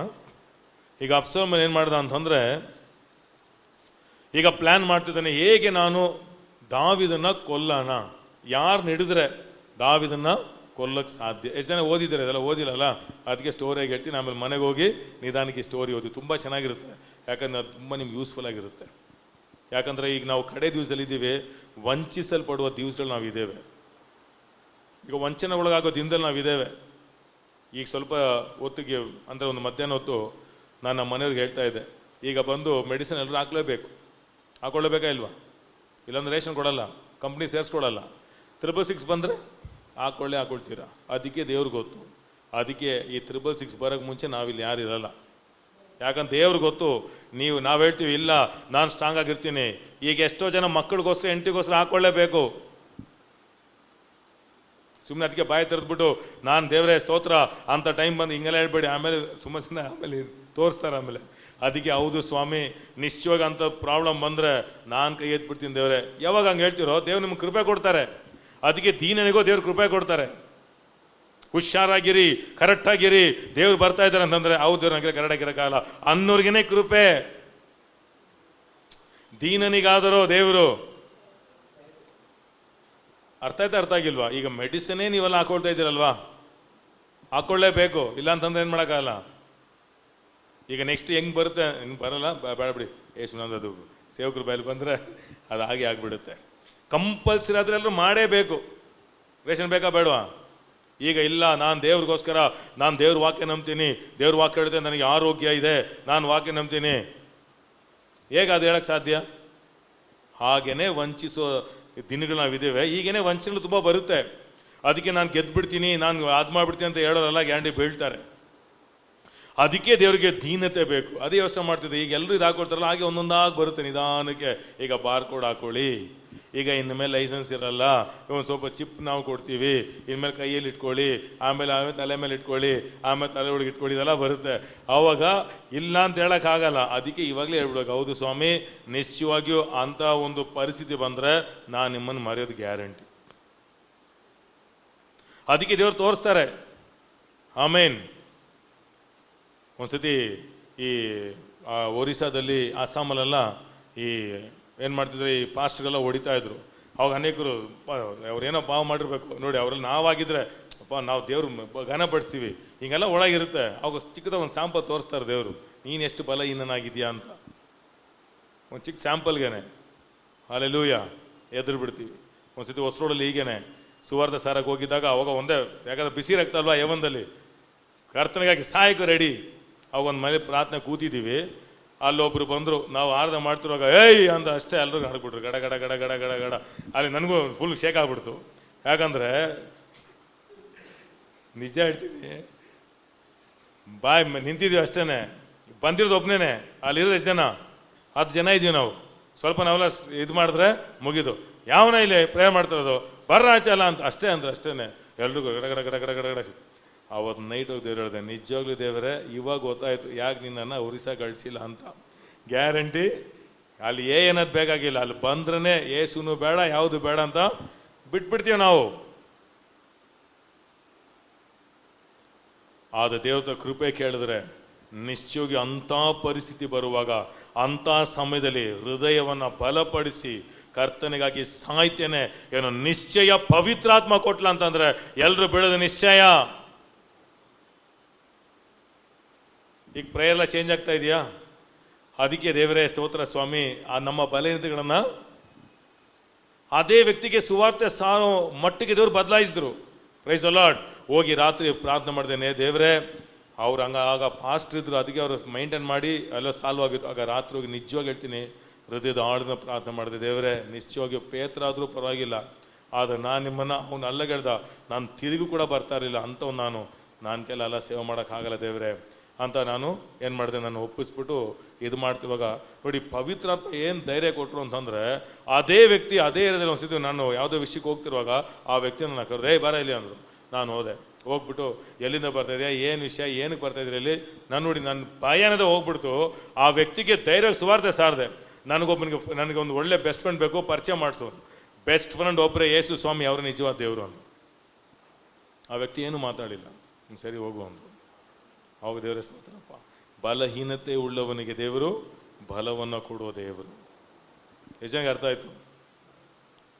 ಅದಕ್ಕೆ ದೇವ್ರ ಸಮ್ಮುಖಕ್ಕೆ ಯಾಕೆ ಬರಬೇಕು, ಯಾಕೆ ದೇವ್ರ ಸಮ್ಮುಖಕ್ಕೆ ಬರೋಕೆ ಏನು ಲಾಭ ಅಂತಂದರೆ, ದೇವರು ನಮ್ಮನ್ನು ಬಲವುಳ್ಳವರಾಗಿ ಮಾರ್ಪಡಿಸಿ, ಆಗ ದೇವ್ರ ಕೈ ಸ್ತೋತ್ರ ಮಾಡಿದೆ, ದೇವರೇ ಇದು ನನ್ನಿಂದ ಅಲ್ಲ, ಇದು ನಿನ್ನ ಬಲವೇ.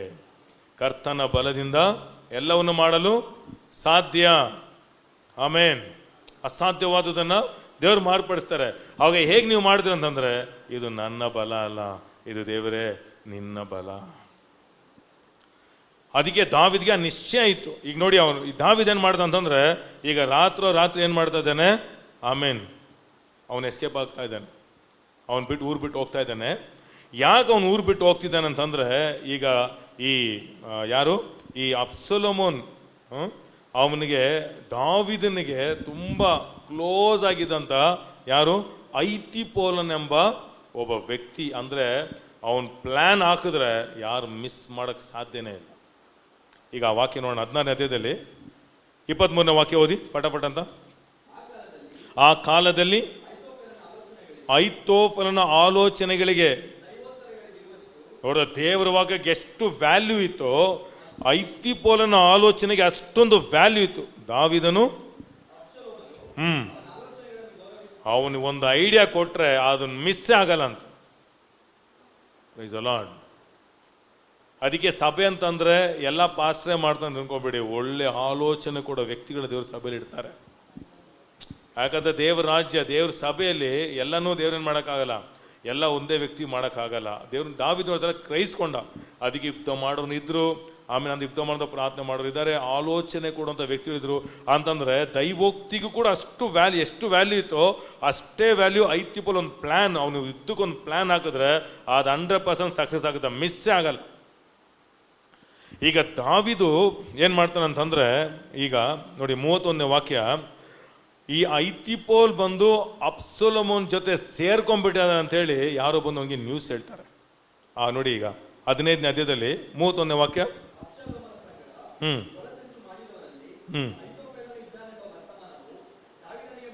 ಸಾಕು ಬಿಡಿ, ಪ್ರೈಸ್ ದಿ ಲಾರ್ಡ್. ಈಗ ದಾವಿದ್ ಬಂದು ಹೇಳ್ತಾರೆ, ದಾವಿದ್ ನಿಮ್ಗೊಂದು ವಿಷಯ ಗೊತ್ತಾಯ್ತಾ, ಐತಿಪೋಲ್ ಅವನ ಜೊತೆ ಸೇರ್ಕೊಂಡ್ಬಿಟ್ಟಿದ್ದಾನೆ ಅಂತಂದ್ರೆ ಏನು ಹೇಳ್ತಿದ್ದಾನೆ ಅಂತಂದ್ರೆ, ಇನ್ನು ಐತಿಪೋಲ್ ನಿಮ್ಮ ವಿರುದ್ಧವಾಗಿ ಒಂದು ಪ್ಲಾನ್ ಮಾಡ್ತಾನೆ, ನೀವು ಸಾಯೋದು ನಿಶ್ಚಯ. ಅದಕ್ಕೆ ದಾವಿದ್ ಏನು ಹೇಳ್ತಾನೆ ಗೊತ್ತಾ? ನೆಕ್ಸ್ಟ್ ವಾಕ್ಯ ನೋಡಿ, ತುಂಬ ಚೆನ್ನಾಗಿದೆ. 32. ಇದು ನಮ್ಮ ಲೈಫಲ್ಲಿ ಉಂಟಾಗ್ಬೇಕೇನು? ಇಲ್ಲ, ಅದು ದಾವಿದನಿಗೆ ಮುಟ್ಟಿದಾಗ ಅವನು ಯೆಹೋವನೇ, ಎಲ್ಲ ಹೇಳಿ, ಯೆಹೋವನೇ ತಂದೆಯಾದ ದೇವರೇ, ಐತಿಪೋಲನ ಆಲೋಚನೆಗಳನ್ನು ನಿರಾರ್ಥಕಪಡಿಸೆಂದು ಪ್ರಾರ್ಥಿಸಿದನು. Price the lord. ಸಿಂಪಲ್ ಪ್ರಾರ್ಥನೆ ಏನು ಗೊತ್ತಾ?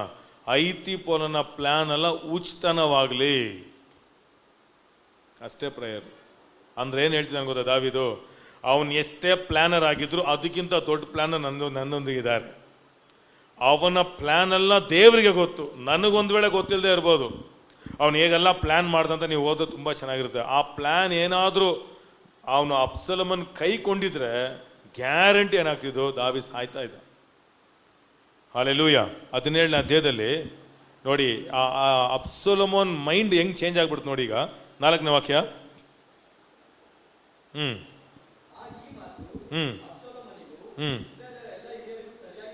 ಯಾವ ಮಾತು ಅಂತಂದ್ರೆ, ಐತಿಪೋಲನ ಐಡಿಯಾ ಕೊಡ್ತಾನೆ, ನಿಮ್ಮ ಅಪ್ಪ ಬಂದು ತುಂಬ ಸ್ಟ್ರಾಂಗು, ಪ್ರೈಸ್ ದಿ ಲಾರ್ಡ್, ಅವ್ರು ಎಂಥ ಗೋಲೆತ್ನೇ ಸಾಯಿಸ್ಬಿಡ್ತಾರೆ. ಅದು ಅವ್ನು ಏನು ಐಡಿಯಾ ಕೊಡ್ತಾನೆ ಅಂತಂದರೆ, ಈಗ ನಿಮ್ಮಪ್ಪ ಓಡೋಗಿದ್ದಾರಲ್ಲ, ಈಗ ಅವ್ರು ಬಲಹೀನರಾಗಿದ್ದಾರೆ, ಈಗ ಅವ್ರು ಯುದ್ಧ ಮಾಡೋ ಶಕ್ತಿ ಅವ್ರಿಗಿಲ್ಲ, ನೀನೇನು ಮಾಡ್ಬೋದು, ನೀನು ಗೆಲ್ಬೋದು, ಈಗೆಲ್ಲ ನೀನು ಪ್ಲ್ಯಾನ್ ಮಾಡು ಅಂತೇಳಿ ಅವ್ನು ರಾಂಗ್ ಐಡಿಯಾಸ್ ಎಲ್ಲ ಕೊಡ್ತಾನೆ. ಬಟ್ ಅವ್ನು ಕೈಕೊಂಡಿದ್ದ ಗ್ಯಾರಂಟಿ ಗೆಲ್ತಾ ಇದ್ದ. ಆದರೆ ನೋಡಿ ಅವನ ಮೈಂಡ್ ಏನಾಯಿತು ಅಂದರೆ, 5ನೇ ವಾಕ್ಯ ನೋಡಿ ನೆಕ್ಸ್ಟು.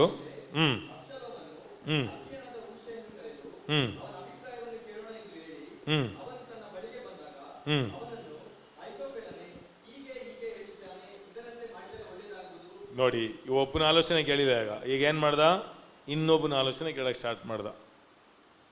ಅರ್ಥ ಆಗಿಲ್ವಾ? Praise the Lord. ಹೆಂಗ ದೇವ್ರ ಐಡಿಯಾ ಚೇಂಜ್ ಮಾಡ್ತಾರೆ? ಹೆಂಗೆ ಐಡಿಯಾ ಚೇಂಜ್ ಮಾಡ್ತಾರೆ? ಫಸ್ಟ್ ಅವರು ಪ್ಲ್ಯಾನ್ ಮಾಡಿಬಿಟ್ರೆ ಅಷ್ಟೇ, ಇನ್ಮೇಲೆ ಅವರ ಪ್ಲ್ಯಾನ್ ಎಲ್ಲ ಉಚಿತನವಾಗಲಿ ಯೇಸುವಿನ ನಾಮದಲ್ಲಿ. ಇಷ್ಟೇ ಪ್ರೇಯರ್. ಇದಕ್ಕೋಸ್ಕರ ಕಣ್ಣೀರು ಬೇಕಾಗಿಲ್ಲ. ದಾವಿದಲ್ಲಿ ನನ್ನದನ್ನು ಉಪವಾಸ ಇರಲಿಲ್ಲ, ಅಯ್ಯೋ ನನ್ನ ಮಗನೇ ವಿರೋಧ ಬಂದ್ಬಿಟ್ನಲ್ವಾ, ಇನ್ನೇನು ಮಾಡಲಿ ಅಂತ ಅಳಲಿಲ್ಲ. ಅವನು ಒಂದೇ ಒಂದು, ಯಾಕಂದ್ರೆ ಯಾವಾಗ ಸತ್ಯದ ನಿಶ್ಚಯ ನಿಮಗಿರುತ್ತೋ ನಿಮ್ಮ ಬಾಯಲ್ಲಿ ಹೊರಡುವ ಮಾತಿಗೆ ಪವರ್ ಇರುತ್ತೆ. Praise the lord.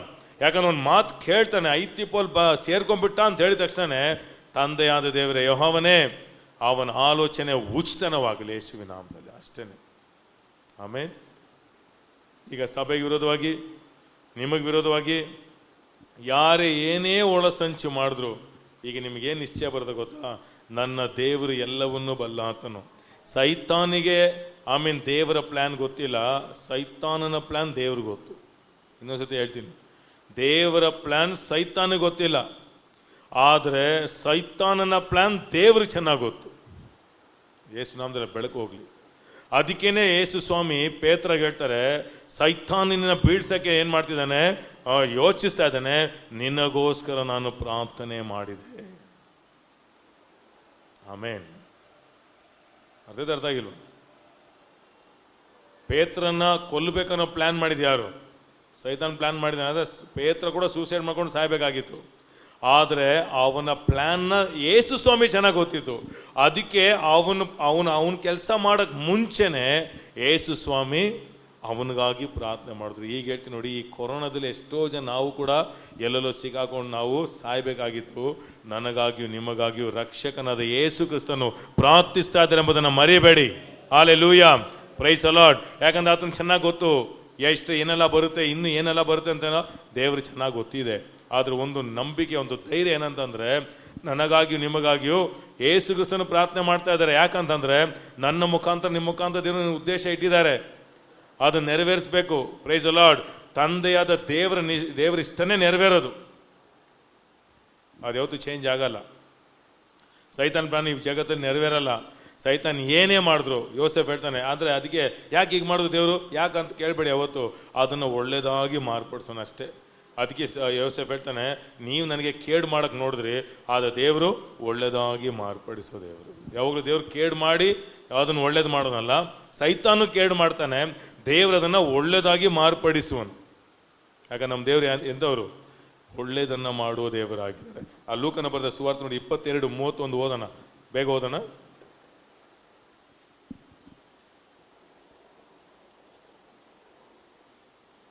ಓದಿ ಬೇಗ.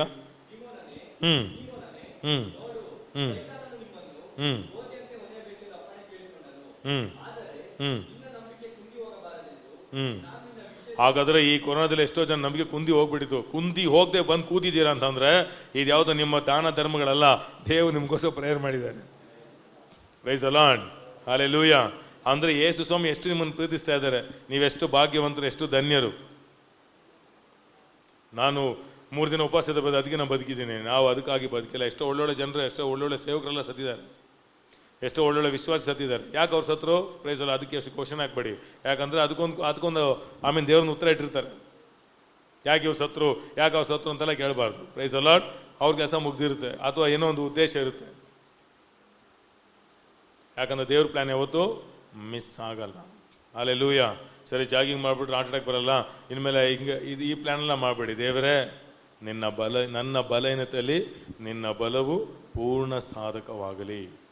ನೀನೇ ನನ್ನನ್ನು ಕಾಯುವ ಗುರಾಣಿ, ನೀನೇ ನನ್ನನ್ನು ಬಲಪಡಿಸುವನು, ನೀನೇ ನನಗೋಸ್ಕರ ಸಹಾಯ ಮಾಡುವನು. ದೇವರೊಂದಿಗೆ ಯಾವಾಗ, ಯಾವ ವ್ಯಕ್ತಿ, ಯಾವ ಸಮಯದಲ್ಲಿ, ದೇವರು ಯಾವ ಕಾಲದಲ್ಲಿ, ಯಾವ ಟೈಮಲ್ಲಿ, ಯಾವ ಪರಿಸ್ಥಿತಿಯಲ್ಲಿ ದೇವರು ಇರ್ತಾರೆ, ಅದು ದೇವರಿಗೆ, ಪ್ರೈಸ್ ದ ಲಾರ್ಡ್, ಅದು ಒಂದು ರಹಸ್ಯವಾಗಿ ದೇವರು ಇಟ್ಟಿದ್ದಾರೆ. ನಾವು ಹೇಗಂದರೆ ಒಂದು ವಿಶ್ವಾಸದ ಹೆಜ್ಜೆ ಇಟ್ಬಿಟ್ಟು ನಾವೇನು ಮಾಡಬೇಕು, ಮುಂದೆ ಹೋಗ್ತಾ ಇರಬೇಕಷ್ಟೇ. ದೇವರೇ, ಆಮೇನ್, ನೀವು ನನಗೆಲ್ಲವನ್ನ ಒಳ್ಳೆಯದಾಗಿ ಮಾರ್ಪಡಿಸುವಿ ಎಂಬುದನ್ನು ನಂಬ್ತೇನೆ. ಆಮೇನ್.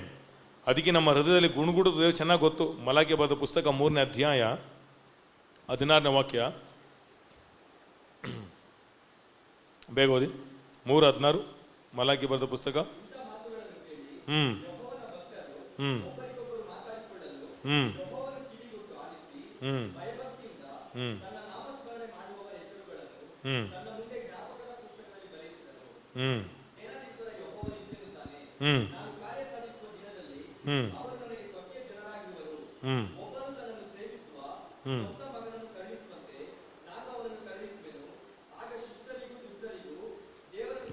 14ನೇ ವಾಕ್ಯ ನೋಡಿ. ದೇವರನ್ನು ಸೇವಿಸುವುದು ವ್ಯರ್ಥ, ನಾವು ಆತನ ನಿಯಮಗಳನ್ನು ಅನುಸರಿಸಿ ಸೇನಾಧೀಶ್ವರ ಯೆಹೋವನ ಮುಂದೆ ದುಃಖದಿಂದ ವಿಕಾರಿಗಳಾಗಿ ನಡೆದುಕೊಂಡುದರಿಂದ ಆದ ಲಾಭವೇನು? ಇದೆಲ್ಲ ಒಳಗೆ ಮಾತಾಡ್ಕೊಳ್ತಾ ಇದ್ದಾರೆ. ಅದಕ್ಕೆ ದಾವೀದ ಹೇಳ್ತಾನೆ, ದೇವರೇ, ನನ್ನ ಮಾತುಗಳು, ನನ್ನ ಹೃದಯದ ಧ್ಯಾನ ನಿನಗೆ ಮರೆಯಾಗಿಲ್ಲ. ನನ್ನ ಹೃದಯದ ಧ್ಯಾನ ದೇವ್ರಿಗೆ ಗೊತ್ತು, ನಿಮ್ಮ ಹೃದಯದ ಧ್ಯಾನ ದೇವ್ರಿಗೆ ಗೊತ್ತು, ನಿಮ್ಮ ಹೃದಯದ ಧ್ಯಾನ ಸೈತಾನ ಗೊತ್ತಿಲ್ಲ. ಅದಕ್ಕೆ ನೀವು ಪ್ರೇಯರ್ ಮಾಡಿ ಬಂದ ತಕ್ಷಣ ನೀವು ಏನು ಪ್ರಾರ್ಥನೆ ಮಾಡಿದ್ರಿ, ಏನು ನಂಬ್ತಾ ಇದ್ದೀರಂತ ಹೆಂಗೋ ತಿಳ್ಕೊಳ್ಬೇಕು ಸೈತಾನು. ಅದಕ್ಕೆ ಅಣ್ಣನ ಅದು ಬೆಬರಿಸ್ತಾನೆ, ಹೆಂಡ್ತಿನ ಇಲ್ಲ ಗಂಡ ಮಕ್ಕಳು ಅಥವಾ ವಿಶ್ವಾಸಿ, ಏನು ಪ್ರೇಯರ್ ಮಾಡಿದ್ರಿ ಬ್ರದರ್, ನಾನು ಹಿಂಗೆ ಪ್ರೇಯರ್ ಮಾಡಿದ್ದೆ, ಅಷ್ಟೇ ಗೊತ್ತಾಯ್ತಾ, ಅಷ್ಟೇ ಅಲ್ಲಿ ಮುಗೀತು. ಅದಕ್ಕೆ ಅನೇಕರಿಗೆ ಹೇಳ್ತೀನಿ, ಏನಾದರೂ ಮಾಡಬೇಕು ಕೊಡಬೇಕು ಅನ್ನುವಾಗ ನಾನು ಚರ್ಚಿಗೆ ಹಿಂಗೆ ಮಾಡೋಣ ಅಂತಿದ್ದೀನಿ, ನೀವು ಅಂದರೆ ಅದು ಕೊಡೋಕ್ಕಾಗಲ್ಲ. ಯಾಕಂದರೆ ಏನೇ ಮಾಡಿದ್ರು ಒಳಗೆ ನಾವು ಅದನ್ನು ಮಾಡಿ ಮುಗಿಸೋವರೆಗೂ ಹೃದಯದಲ್ಲಿ ಕಾದು ಕೊಡೋದು ಭಾಳ ಒಳ್ಳೆಯದು. ಯಾಕೆ ಇವತ್ತು ಅನೇಕರು ಸಭೆ ಬಿಡ್ತಾ ಇರೋದು, ಯಾಕೆ ಅನೇಕರು ಡಿಪ್ರೆಷನ್ ಕಾರಣ ಅಂತಂದರೆ ಅನೇಕರು ಬಾಯಿ ಥರದ ಆಸೆ ಇಟ್ಬಿಟ್ಟಿರ್ತಾರೆ, ನಾನು ಹಿಂಗೆ ಮಾಡಿಬಿಡ್ತೀನಿ ಅಂತ. ಆಗಿಲ್ವಲ್ಲ, ಅದಕ್ಕೆ ಅವಮಾನ ಬರೋಕ್ಕಾಗಲ್ಲ. ಸೈತಾನ ಏನು ಮಾಡ್ತಾನೆ, ನೀನು ಮಾಡ್ತೀನಿ ಅಂತ ಮಾಡಲೇ ಇಲ್ವಾ, ನೋಡ್ದೆ ನೀನು ನೋಡಿ ಪಾಸ್ಟ್ ನಾನು ನೀನೇನು ಮಾಡ್ತಾ ಇಲ್ಲ, ಸರಿ ನೀನು ಮುಖ ಕೊಟ್ಟು ಮಾತಾಡ್ತಾ ಇಲ್ಲ, ನಿನಗೆ ಪ್ರೈಸ್ ಲಾರ್ಡ್ ಹೇಳ್ತಾ ಇಲ್ಲ, ಅವ್ರು ಸೈತಾನೇ ಮಾತಾಡೋದಲ್ಲಿ. ಹೌದು, ಮಧು ಥರ ಈಗ ಪಾಸ್ಟ್ ನನ್ನ ಪ್ರೀತಿಸ್ತಾ ಇಲ್ಲ, ಅವ್ರವರೇ ಹೇಳ್ಕೊಂಡು ಆಮೇಲೆ ಸಭೆ ಬಿಟ್ಟು ಹೋಗ್ತಾರೆ. ಅದಕ್ಕೆ ಏನೇ ಮಾಡ್ಬೇಕಂತಂದ್ರು ಕೈಗೆ ಬರೋರ್ಗು ಬಾಯಿ ಸಭಕ್ಕೆ ಹಾತ್ಕೊಳ್ಳಿ. ಮರ್ಯಾಳು ಏನು ಮಾಡಿದ್ಲು, ತನ್ನ ಹೃದಯದಲ್ಲೇ ಇಟ್ಟುಕೊಂಡಳು. ದೇವದೂತ ಬಂದು ಹೇಳ್ತಾನೆ, ಆಮೇಲೆ ನಿನ್ನ ಗರ್ಭದಲ್ಲಿ ಹುಟ್ಟಿದು ಯಾವುದು, ಪರಿಶುದ್ಧನಾದ ದೇವರ ಕುಮಾರನು. ಟಕ್ಕಂತ ಒಳ್ಳೇದು. ಆ ಟೈಮಲ್ಲಿ ಫೋನ್ ಇರಲಿಲ್ಲ, ಫೋನ್ ಇದ್ದಿದ್ರೆ ಗ್ಯಾರಂಟಿ ಮೆಸೇಜ್ ಹೋಗ್ಬಿಡ್ತಿತ್ತು ವಾಟ್ಸಪ್ಪಲ್ಲಿ. ಈ ಥರ ನನಗೆ ದೇವದೂತ ಬಂದು ಹೇಳ್ಬಿಟ್ರು, ನಾನು ಬಂದು ಆಮೇಲೆ ಗರ್ಭಿಣಿ ಆಗಿದ್ದೀನಿ, ಒಂದು ಮಾತು ಹೇಳಲಿಲ್ಲ. ಆರಾಮಾಗಿ ಏನು ಮಾಡಿದ್ರು, ಮರ್ಯಾಳು ಹೋಗಿ ಮಲ್ಕೊಂಡು.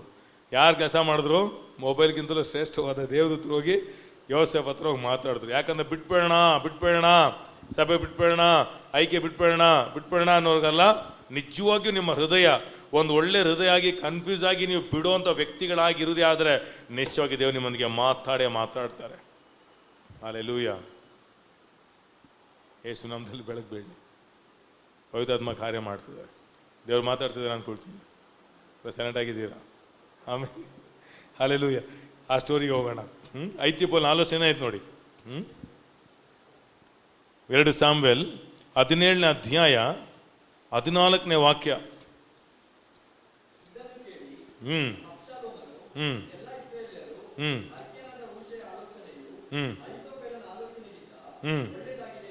ನೋಡಿ, ಹೊಗಳ್ಬಿಟ್ಟ ತಕ್ಷಣ ಅವ್ನಿಗೆ ಏನಾಗ್ಬಿಡ್ತು ಅಂತಂದರೆ, ಈಗ ಯಾಕೆ ಫುಲ್ ಸ್ಟೋರಿ ಯಾಕೆ ಹೇಳಲ್ಲ ಅಂದರೆ ನಮ್ಗೆ ಟೈಮ್ ಇಲ್ಲ. ಅದಕ್ಕೆ ನೀವು ನಿಜವಾಗಿಯೂ ನೀವು ಇಷ್ಟಪಡೋದೇ ಆದರೆ ಇದನ್ನು ಹೋಗಿ ಕೂತ್ಕೊಂಡು ಕಥೆಯನ್ನು ಓದಿ ನಿಮ್ಮ ಲೈಫಲ್ಲಿ ಯಾರಾದರೂ ಪ್ರೈಸ್ ದ ಲಾರ್ಡ್ ಆಮೇಲೆ ನಿಮ್ಮನ್ನು ಬೀಳ್ಸೋದಕ್ಕೆ ಏನಾದರೂ ಪ್ಲ್ಯಾನ್, ಯಾಕಂದರೆ ವಂಚಿಸುವ ಆತ್ಮಗಳು ಕಡೆ ದಿವಸವಾದುದರಿಂದ ಏನೇ ವಂಚನೆಗಳು ಆದರೂ ಕೂಡ ಯೇಸುವಿನ ನಾಮದಲ್ಲಿ ಅವನ ಆಲೋಚನೆಗಳು ಉಚಿತನವಾಗಲಿ ಅಂತ ಹೇಳಿ ನಿಶ್ಚಯವಾಗಿಯೂ ಈ ಐತಿಪೋಲನ ಆಲೋಚನೆ ಉಚಿತನಾದಂಗೆ ಅವರ ಆಲೋಚನೆಗಳು ಉಚಿತನವಾಗೇ ಆಗುತ್ತೆ.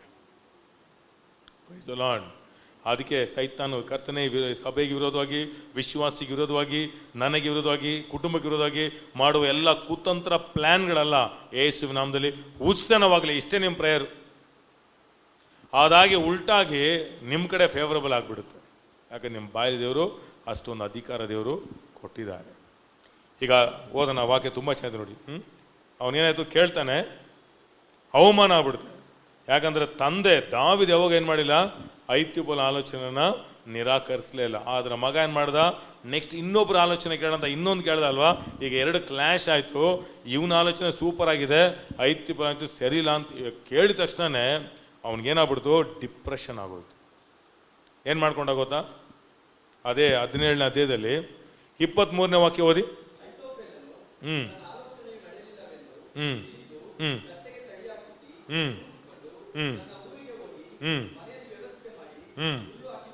ಸೂಸೈಡ್ ಮಾಡ್ಕೊಂಡು ಸತ್ತ. ಸೈತನ್ ಕೆಲಸ ಅಷ್ಟೇ. ಹಲ್ಲೆಲೂಯಾ. ನಿಮ್ಗೆ ವಿರೋಧವಾಗಿ ಬರೋಲ್ಲ ಹಾಗೇನೆ. ಹಲ್ಲೆಲೂಯಾ. ಒಬ್ರು ಹೇಳಿದ್ರು, ಅವಾಗ ತಾನೇ ಸತ್ಯನ ಕೇಳುವಾಗ ನಾನು ತುಂಬ, ಆವಾಗ ನಮ್ಮ ಸಭೆಯಲ್ಲಿ ಕೂಡ ಅಂಥ ಒಂದು ಹೋರಾಟ ಆಯಿತು. ಒಬ್ಬರು ಹಾಗೆ ವಿರೋಧವಾಗಿ ನಮಗೆ ಕಾರ್ಯಗಳನ್ನ ಮಾಡ್ತಿರುವಾಗ ಆ ಸಮಯದಲ್ಲಿ ಓದ್ತಾ ಇದ್ದೆ.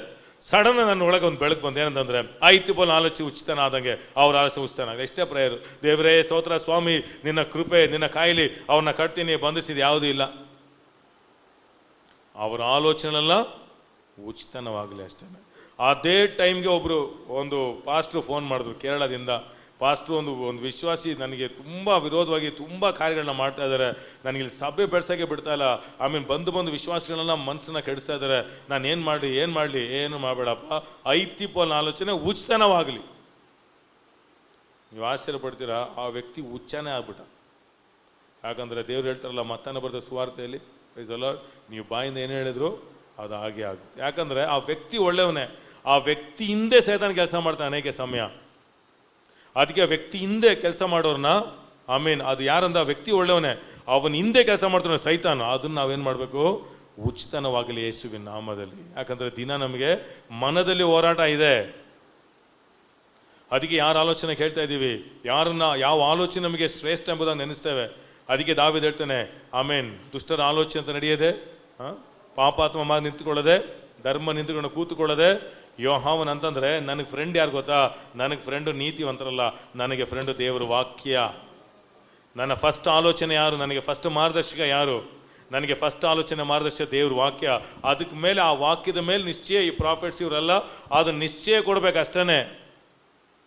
ಫಸ್ಟ್ ನೀವು ಪ್ರೇಯರ್ ಮಾಡಿ ಹೇಳಿ ನಾನೇನು ಮಾಡೋಣ. ಆ ಪಾಸ್ಟ್ರು ಒಂದು ಟೈಮಲ್ಲಿ ಏನು ಮಾಡ್ತಾರೆ, ಅವರು ಪ್ರೈಸ್ ದ ಲಾರ್ಡ್ ಮಾನಸಿಕವಾಗಿ ತಪ್ಪಾದ ಆಶೆ ಕೊಟ್ಬಿಡ್ತಾರೆ. ಪ್ರೀತಿಗೆ ಹೇಳ್ಬಿಡ್ತಾರೆ, ಪಾಸ್ಟ್ರ್ ಈ ಬಿಸ್ನೆಸ್ ಮಾಡೋಣ ಅಂತಿದ್ದೀನಿ, ಪಾಸ್ಟ್ರು ಸ್ವಲ್ಪ ಪ್ರೇಯರ್ ಮಾಡಿ ನಮಗೆ ಇದು ಮಾಡಿ. ಅವು ಪಾಪ ಆಸೆಗೆ ಪ್ರೇಯರ್ ಮಾಡ್ತಾರೆ, ದೇವ್ರ ಚಿತ್ತ ಅದು ಇರಲ್ಲ. ಪ್ರೇಯರ್ ಮಾಡ್ತಾ ಅದು ಬಿಸ್ನೆಸ್ ಹೋಗ್ಬಿಟ್ಟಿರುತ್ತೆ. ಆಮೇಲೆ ಪಾಸ್ಟ್ರು ಪ್ರೇಯರ್ ಮಾಡಿ ಯಾಕೆ ಹೀಗಾಯಿತು, ಆಮೇಲೆ ಗಾಡಿ ತೊಗೊಂಡಿರ್ತಾರೆ, ಆಮೇಲೆ ಪ್ರೇಯರ್ ಮಾಡ್ತಾರೆ, ಆಕ್ಸಿಡೆಂಟ್ ಆಗ್ಬಿಟ್ರೆ ಪಾಸ್ಟ್ರು ಪ್ರೇಯರ್ ಮಾಡಿ ಆಕ್ಸಿಡೆಂಟ್ ಆಗ್ಬಿಡ್ತು. ನಿಮ್ಮ ನಂಬಿಕೆ ಎಲ್ಲಿದೆ? ಹೆಸಂಗೆ ಒಂದು ಬೆಳಕು ಬೀಳ್ತಾ ಇದೆಯಾ? Price the lord. ಪವಿತ್ರಾತ್ಮ ಬೆಳಕು ಬೀಳಲಿ ಯೇಸು ನಾಮದಲ್ಲಿ. ಕರ್ತನೆ ನೀನು ಬಲ್ಲಾತನಾಗಿದ್ದಿ. ಈ ಗಾಡಿ ಯಾಕಂದರೆ ದೇವರಿಗೆ ನೆಕ್ಸ್ಟ್ ಮಂತ್ ಏನಾಗುತ್ತೆ ಅಂತ ಗೊತ್ತು, ನೆಕ್ಸ್ಟ್ ದಿನ ಏನಾಗುತ್ತೆ ಗೊತ್ತು, ನೆಕ್ಸ್ಟ್ ನಿಮಿಷ ಏನಾಗುತ್ತೆ ದೇವ್ರು ಚೆನ್ನಾಗಿ ಗೊತ್ತು. Price the lord. ದೇವರು ಎಲ್ಲವನ್ನೂ ಬಲ್ಲಾತನಾಗಿದ್ದಾನೆ. ಈಗ ಒಂದು ಕೀರ್ತನೆ 100 ಅಲ್ಲಿಗೆ ಬರೋಣ. 39 ಸೇರಿ ನನ್ನ ಜೊತೆಗೆ ಪ್ರಾರ್ಥನೆ ಮಾಡಿ. ತುಂಬ ಚೆನ್ನಾಗಿದೆ. ಟೈಮ್ ಆಯಿತು, ನೆಕ್ಸ್ಟ್ ವೀಕ್ ಕಂಟಿನ್ಯೂ ಮಾಡೋಣ. ಎಷ್ಟು ಜನಕ್ಕೆ ಆಶೀರ್ವಾದ ಆಗಿತ್ತು? Praise the lord. ದೇವರು ನಿಮಗೇನೇ ಆಶೀರ್ವಾದ ಕೊಟ್ಟರು ನೀವು ಯಾವ ಮನುಷ್ಯನ ನೈಸ್ ಮಾಡೋ ಅವಶ್ಯಕತೆನೇ ಇಲ್ಲ. ಈ ಅಪ್ಸಮ್ ಒಂಥರ ಹೋಗಿ ಕೈ ಹಿಡಿಯೋದು, ಮುದ್ದಾಡೋದು, ನೈಸ್ ಮಾಡೋದು, ಕೇರ್ ಮಾಡೋ ಅವಶ್ಯಕತೆ ಬೇಕಾಗಿಲ್ಲ. ಆ ಬ್ರದರ್ ತುಂಬ ಚೆನ್ನಾಗಿ ಕೇರ್ ಮಾಡ್ತಾರೆ ಬ್ರದರ್, ನೀವು ಹಂಗಿಲ್ಲ, ಬರಲ್ಲ, ಅಲ್ಲೇ ಹೋಗಿ. Praise the lord. ಅವ್ರು ನಿಮ್ಗೆ ಕೇರ್ ಮಾಡ್ತಾರಲ್ಲ ಅವರೇ ಬೆಸ್ಟ್ ನಿಮಗೆ. ಕರೆದಾತನು ನಂಬಿಗಸ್ತನು. ಇವತ್ತು ಹಾಗೆ ಸುಮಾರು ಜನ ಹಾಗೆ ಇರೋದು ಸಭೆ. ಯಾಕಂದರೆ ಸಭೆ ಒಂದು 1000 ಆಗ್ಬಿಡಲಿಲ್ಲ, 500 ಆಗ್ಬಿಡಲಿ, ನೋಡಿ ಇದೆಲ್ಲ ಸಮಸ್ಯೆ ಬರುತ್ತೆ. ಇದು 100 ಸತ್ಯ ಇದು. ಹಲ್ಲೆಲೂಯ, ಆಮೇನ್. ಯಾಕಂದರೆ ಓದುವಾಗ ಅದು ಹಾಗೆ ನನಗೆ ಹಾಗೆ ಒಂದು ಫ್ಲ್ಯಾಶ್ ಆಗಿ ಬರ್ತಾನೆ ಇತ್ತು. ಅದು ಯಾಕಂದ್ರೆ ಅದು ಯೂಸ್ ಆಗುತ್ತೆ. ಯಾಕಂದರೆ ಸಭೆ ಗ್ಯಾರಂಟಿ ಬೆಳೆಯುತ್ತೆ. ಕಡೆ ದಿವಸದಲ್ಲಿ ಸಭೆ ಬೆಳೀತೆ. ಏಷ್ಯಾದಲ್ಲಿ ಬರ್ದಿದೆ, ಕಡೆ ದಿವಸದಲ್ಲಿ ಸಭೆ ಕಡಿಮೆ ಆಗಲ್ಲ, ಸಭೆ ನಿಶ್ಚಯವಾಗಿಯೂ ಬೆಳೀತೆ. ಎಲ್ಲರೂ ದೇವ್ರ ವಾಕ್ಯದ ಬಂದೇ ಬರ್ತಾರೆ. ಆದರೆ ಸಭೆ ಬೆಳೆಸೋಕ್ಕೆ ದುಡ್ಡು ಬೇಕಾಗಿಲ್ಲ, ಸಭೆ ಬೆಳೆಸೋದಕ್ಕೆ ಜ್ಞಾನ ಬೇಕು. ಯಾಕಂದ್ರೆ ಇಂಥ ವ್ಯಕ್ತಿಗಳೆಲ್ಲ ಬರುವಾಗ ಅಲ್ಲಿ ಜ್ಞಾನ ಬಹಳ ಮುಖ್ಯ. ಅದಕ್ಕೆ ಇವತ್ತು ಅನೇಕ ವಿಶ್ವಾಸರ ಮನೆಗೆ ಬೇರೆ ಬೇರೆ ಸೇವಕರೆಲ್ಲ ಹೋಗ್ಬಿಟ್ಟು ಏನು ಮಾಡ್ತಿರ್ತಾರೆ ಅಂದರೆ, ನಿಮ್ಮ ಪಾಸ್ಟರ್ ಫೋನ್ ಮಾಡಲ್ವಾ, ನಿಮ್ಮ ಪಾಸ್ಟರ್ ಬರ್ತಾರೆ ವಿಶ್ ಮಾಡೇ ಇಲ್ಲ, ಹಿಂಗೆಲ್ಲ ಬರ್ತಾರೆ. Praise the lord. ಅವಾಗ ಏನಾಗುತ್ತೆ, ಹೌದಲ್ವಾ, ನಾವು ಅವ್ರು ಬರೋದು, ಯಾಕಂದ್ರೆ ಅವ್ರಿಗಿನ್ನೂ ಸಭೆ ಸಿಕ್ಕಿದಲ್ವಾ, ಅವ್ರು ಬರ್ತಾರೆ, ಅವ್ರು ದೊಡ್ಡದು ಅವರು ಬರಲ್ಲ. ಅದಕ್ಕೆ ಅವ್ರು ಕೇಳಬೇಕು, ನಿಮ್ಮ ಸಭೆಯಲ್ಲಿ ಜನ ಬರ್ತಾರೆ ಅಂತ ಕೇಳಬೇಕು. ಯಾಕಂದ್ರೆ ಅವ್ರು ಗೊತ್ತಾಗುತ್ತೆ, ಈಗ ಹೊಸದಾಗ ಆರಂಭಿಸಿದ್ರಲ್ವಾ, ಅದಕ್ಕೆ ಕೇರಿಂಗ್ ಜಾಸ್ತಿ ಇದೆ. ಜಾಸ್ತಿ ಅದು ನೀವು ಅಷ್ಟೇ, ಪರವಾಗಿಲ್ಲ ಬಿಡು, ನಮ್ಮ ಸಭೆಗೇನು ಹೋಗೋಣ. ಯಾಕಂದರೆ ಒಂದು ಪಾಸ್ಟ್ರ್ ಆದರೆ ಪಾಸ್ಟ್ರ್ ಕೆಲಸ ಅದೇನೆ. ಯಾಕಂದರೆ ಕುರುಬನ ಕೆಲಸ ಮುಳ್ಳು ತೆಗಿಬೇಕು, ಹುಲ್ಲು ಕೊಡಬೇಕು. ಬರೀ ಹುಲ್ಲು ಕೊಡ್ಕೊಂಡಿದ್ರೆ ಅಲ್ಲಿ ಮುಳ್ಳು ಏನಾಗುತ್ತೆ ಅಂತಂದರೆ ಅನೇಕರನ್ನ ಬಾಧಿಸುತ್ತೆ. ಅದಕ್ಕೆ ಯಾರನ್ನ ಕವರ್ ಮಾಡೋ ಅವಶ್ಯಕತೆ ಇಲ್ಲ. ಆದರೆ ಕೊಟ್ಟ ಕುರಿಗಳನ್ನು ಸರಿಯಾದ ಮಾರ್ಗದರ್ಶನ ನೀಡುವಾಗ ನಿಶ್ಚಯವಾಗಿ ಕುರಿ ಬೆಳೆಯುತ್ತೆ. ಕುರಿ ಬೆಳೆದ್ರೇ ನಿಶ್ಚಯವಾಗಿ ಹಾಲು ಕೊಡೋದಕ್ಕೆ ಸಾಧ್ಯ. ಅದಕ್ಕೆ ದೇವ್ರ ವಾಕ್ಯ ಹೇಳುತ್ತೆ, ನಿನ್ನ ಮಂದೆ ಮೇಲೆ ಮನಸ್ಸಿಡು, ಆಮೇನ್. ಕುರಿಗಳಿಂದಲೇ ನಿನಗೆ ಉಡುಪು, ಆಮೇನ್. ಆಮೇಲೆ ಆಡುಗಳಿಂದ ನಿನಗೆ ಹೊಲದ ಕ್ರಯ, ನಿನ್ನ ಸಭೆಯಿಂದನೇ ದೇವ್ರು ಕೊಡ್ತಾರೆ. ಹಾಗಾದ್ರೆ ನನ್ನ ಮಂದೆ ಮೇಲೆ ಮನಸ್ಸಿಡ್ಬೇಕು ಅಷ್ಟೇ. ಹಲ್ಲೆಲೂಯ. ಅದಕ್ಕೆ ನಿಮಗೆ ಕೊಟ್ಟ ಕುರಿ, ನಿಮಗೆ ಕೊಟ್ಟ ಕುರುಬ. ಅದಕ್ಕೆ ನೋಡಿ ಮೋಶೆ, ಈಗ ನಾನು ಆರೋನ್ ಅಷ್ಟೇ, ನಾವು ನಿಮ್ಮ ಪಾಸ್ಟರ್ ಅಲ್ಲ, ನಾನು ಮೋಶೆ ಅಂದರೆ ಅವರ ಬಾಯಿಗೆ ನಾನು ಬಾಯಿ ಅಷ್ಟೇ. ಈಗ ಡೊಮಿನಿಕ್ ಪಾಸ್ಟರ್ಗೆ ಬಾಯಿ ನಾನು ಅಷ್ಟೇ. ಈಗ ನನಗಂತ ಒಂದು ಕುರಿಗಳಿದ್ದಾರೆ.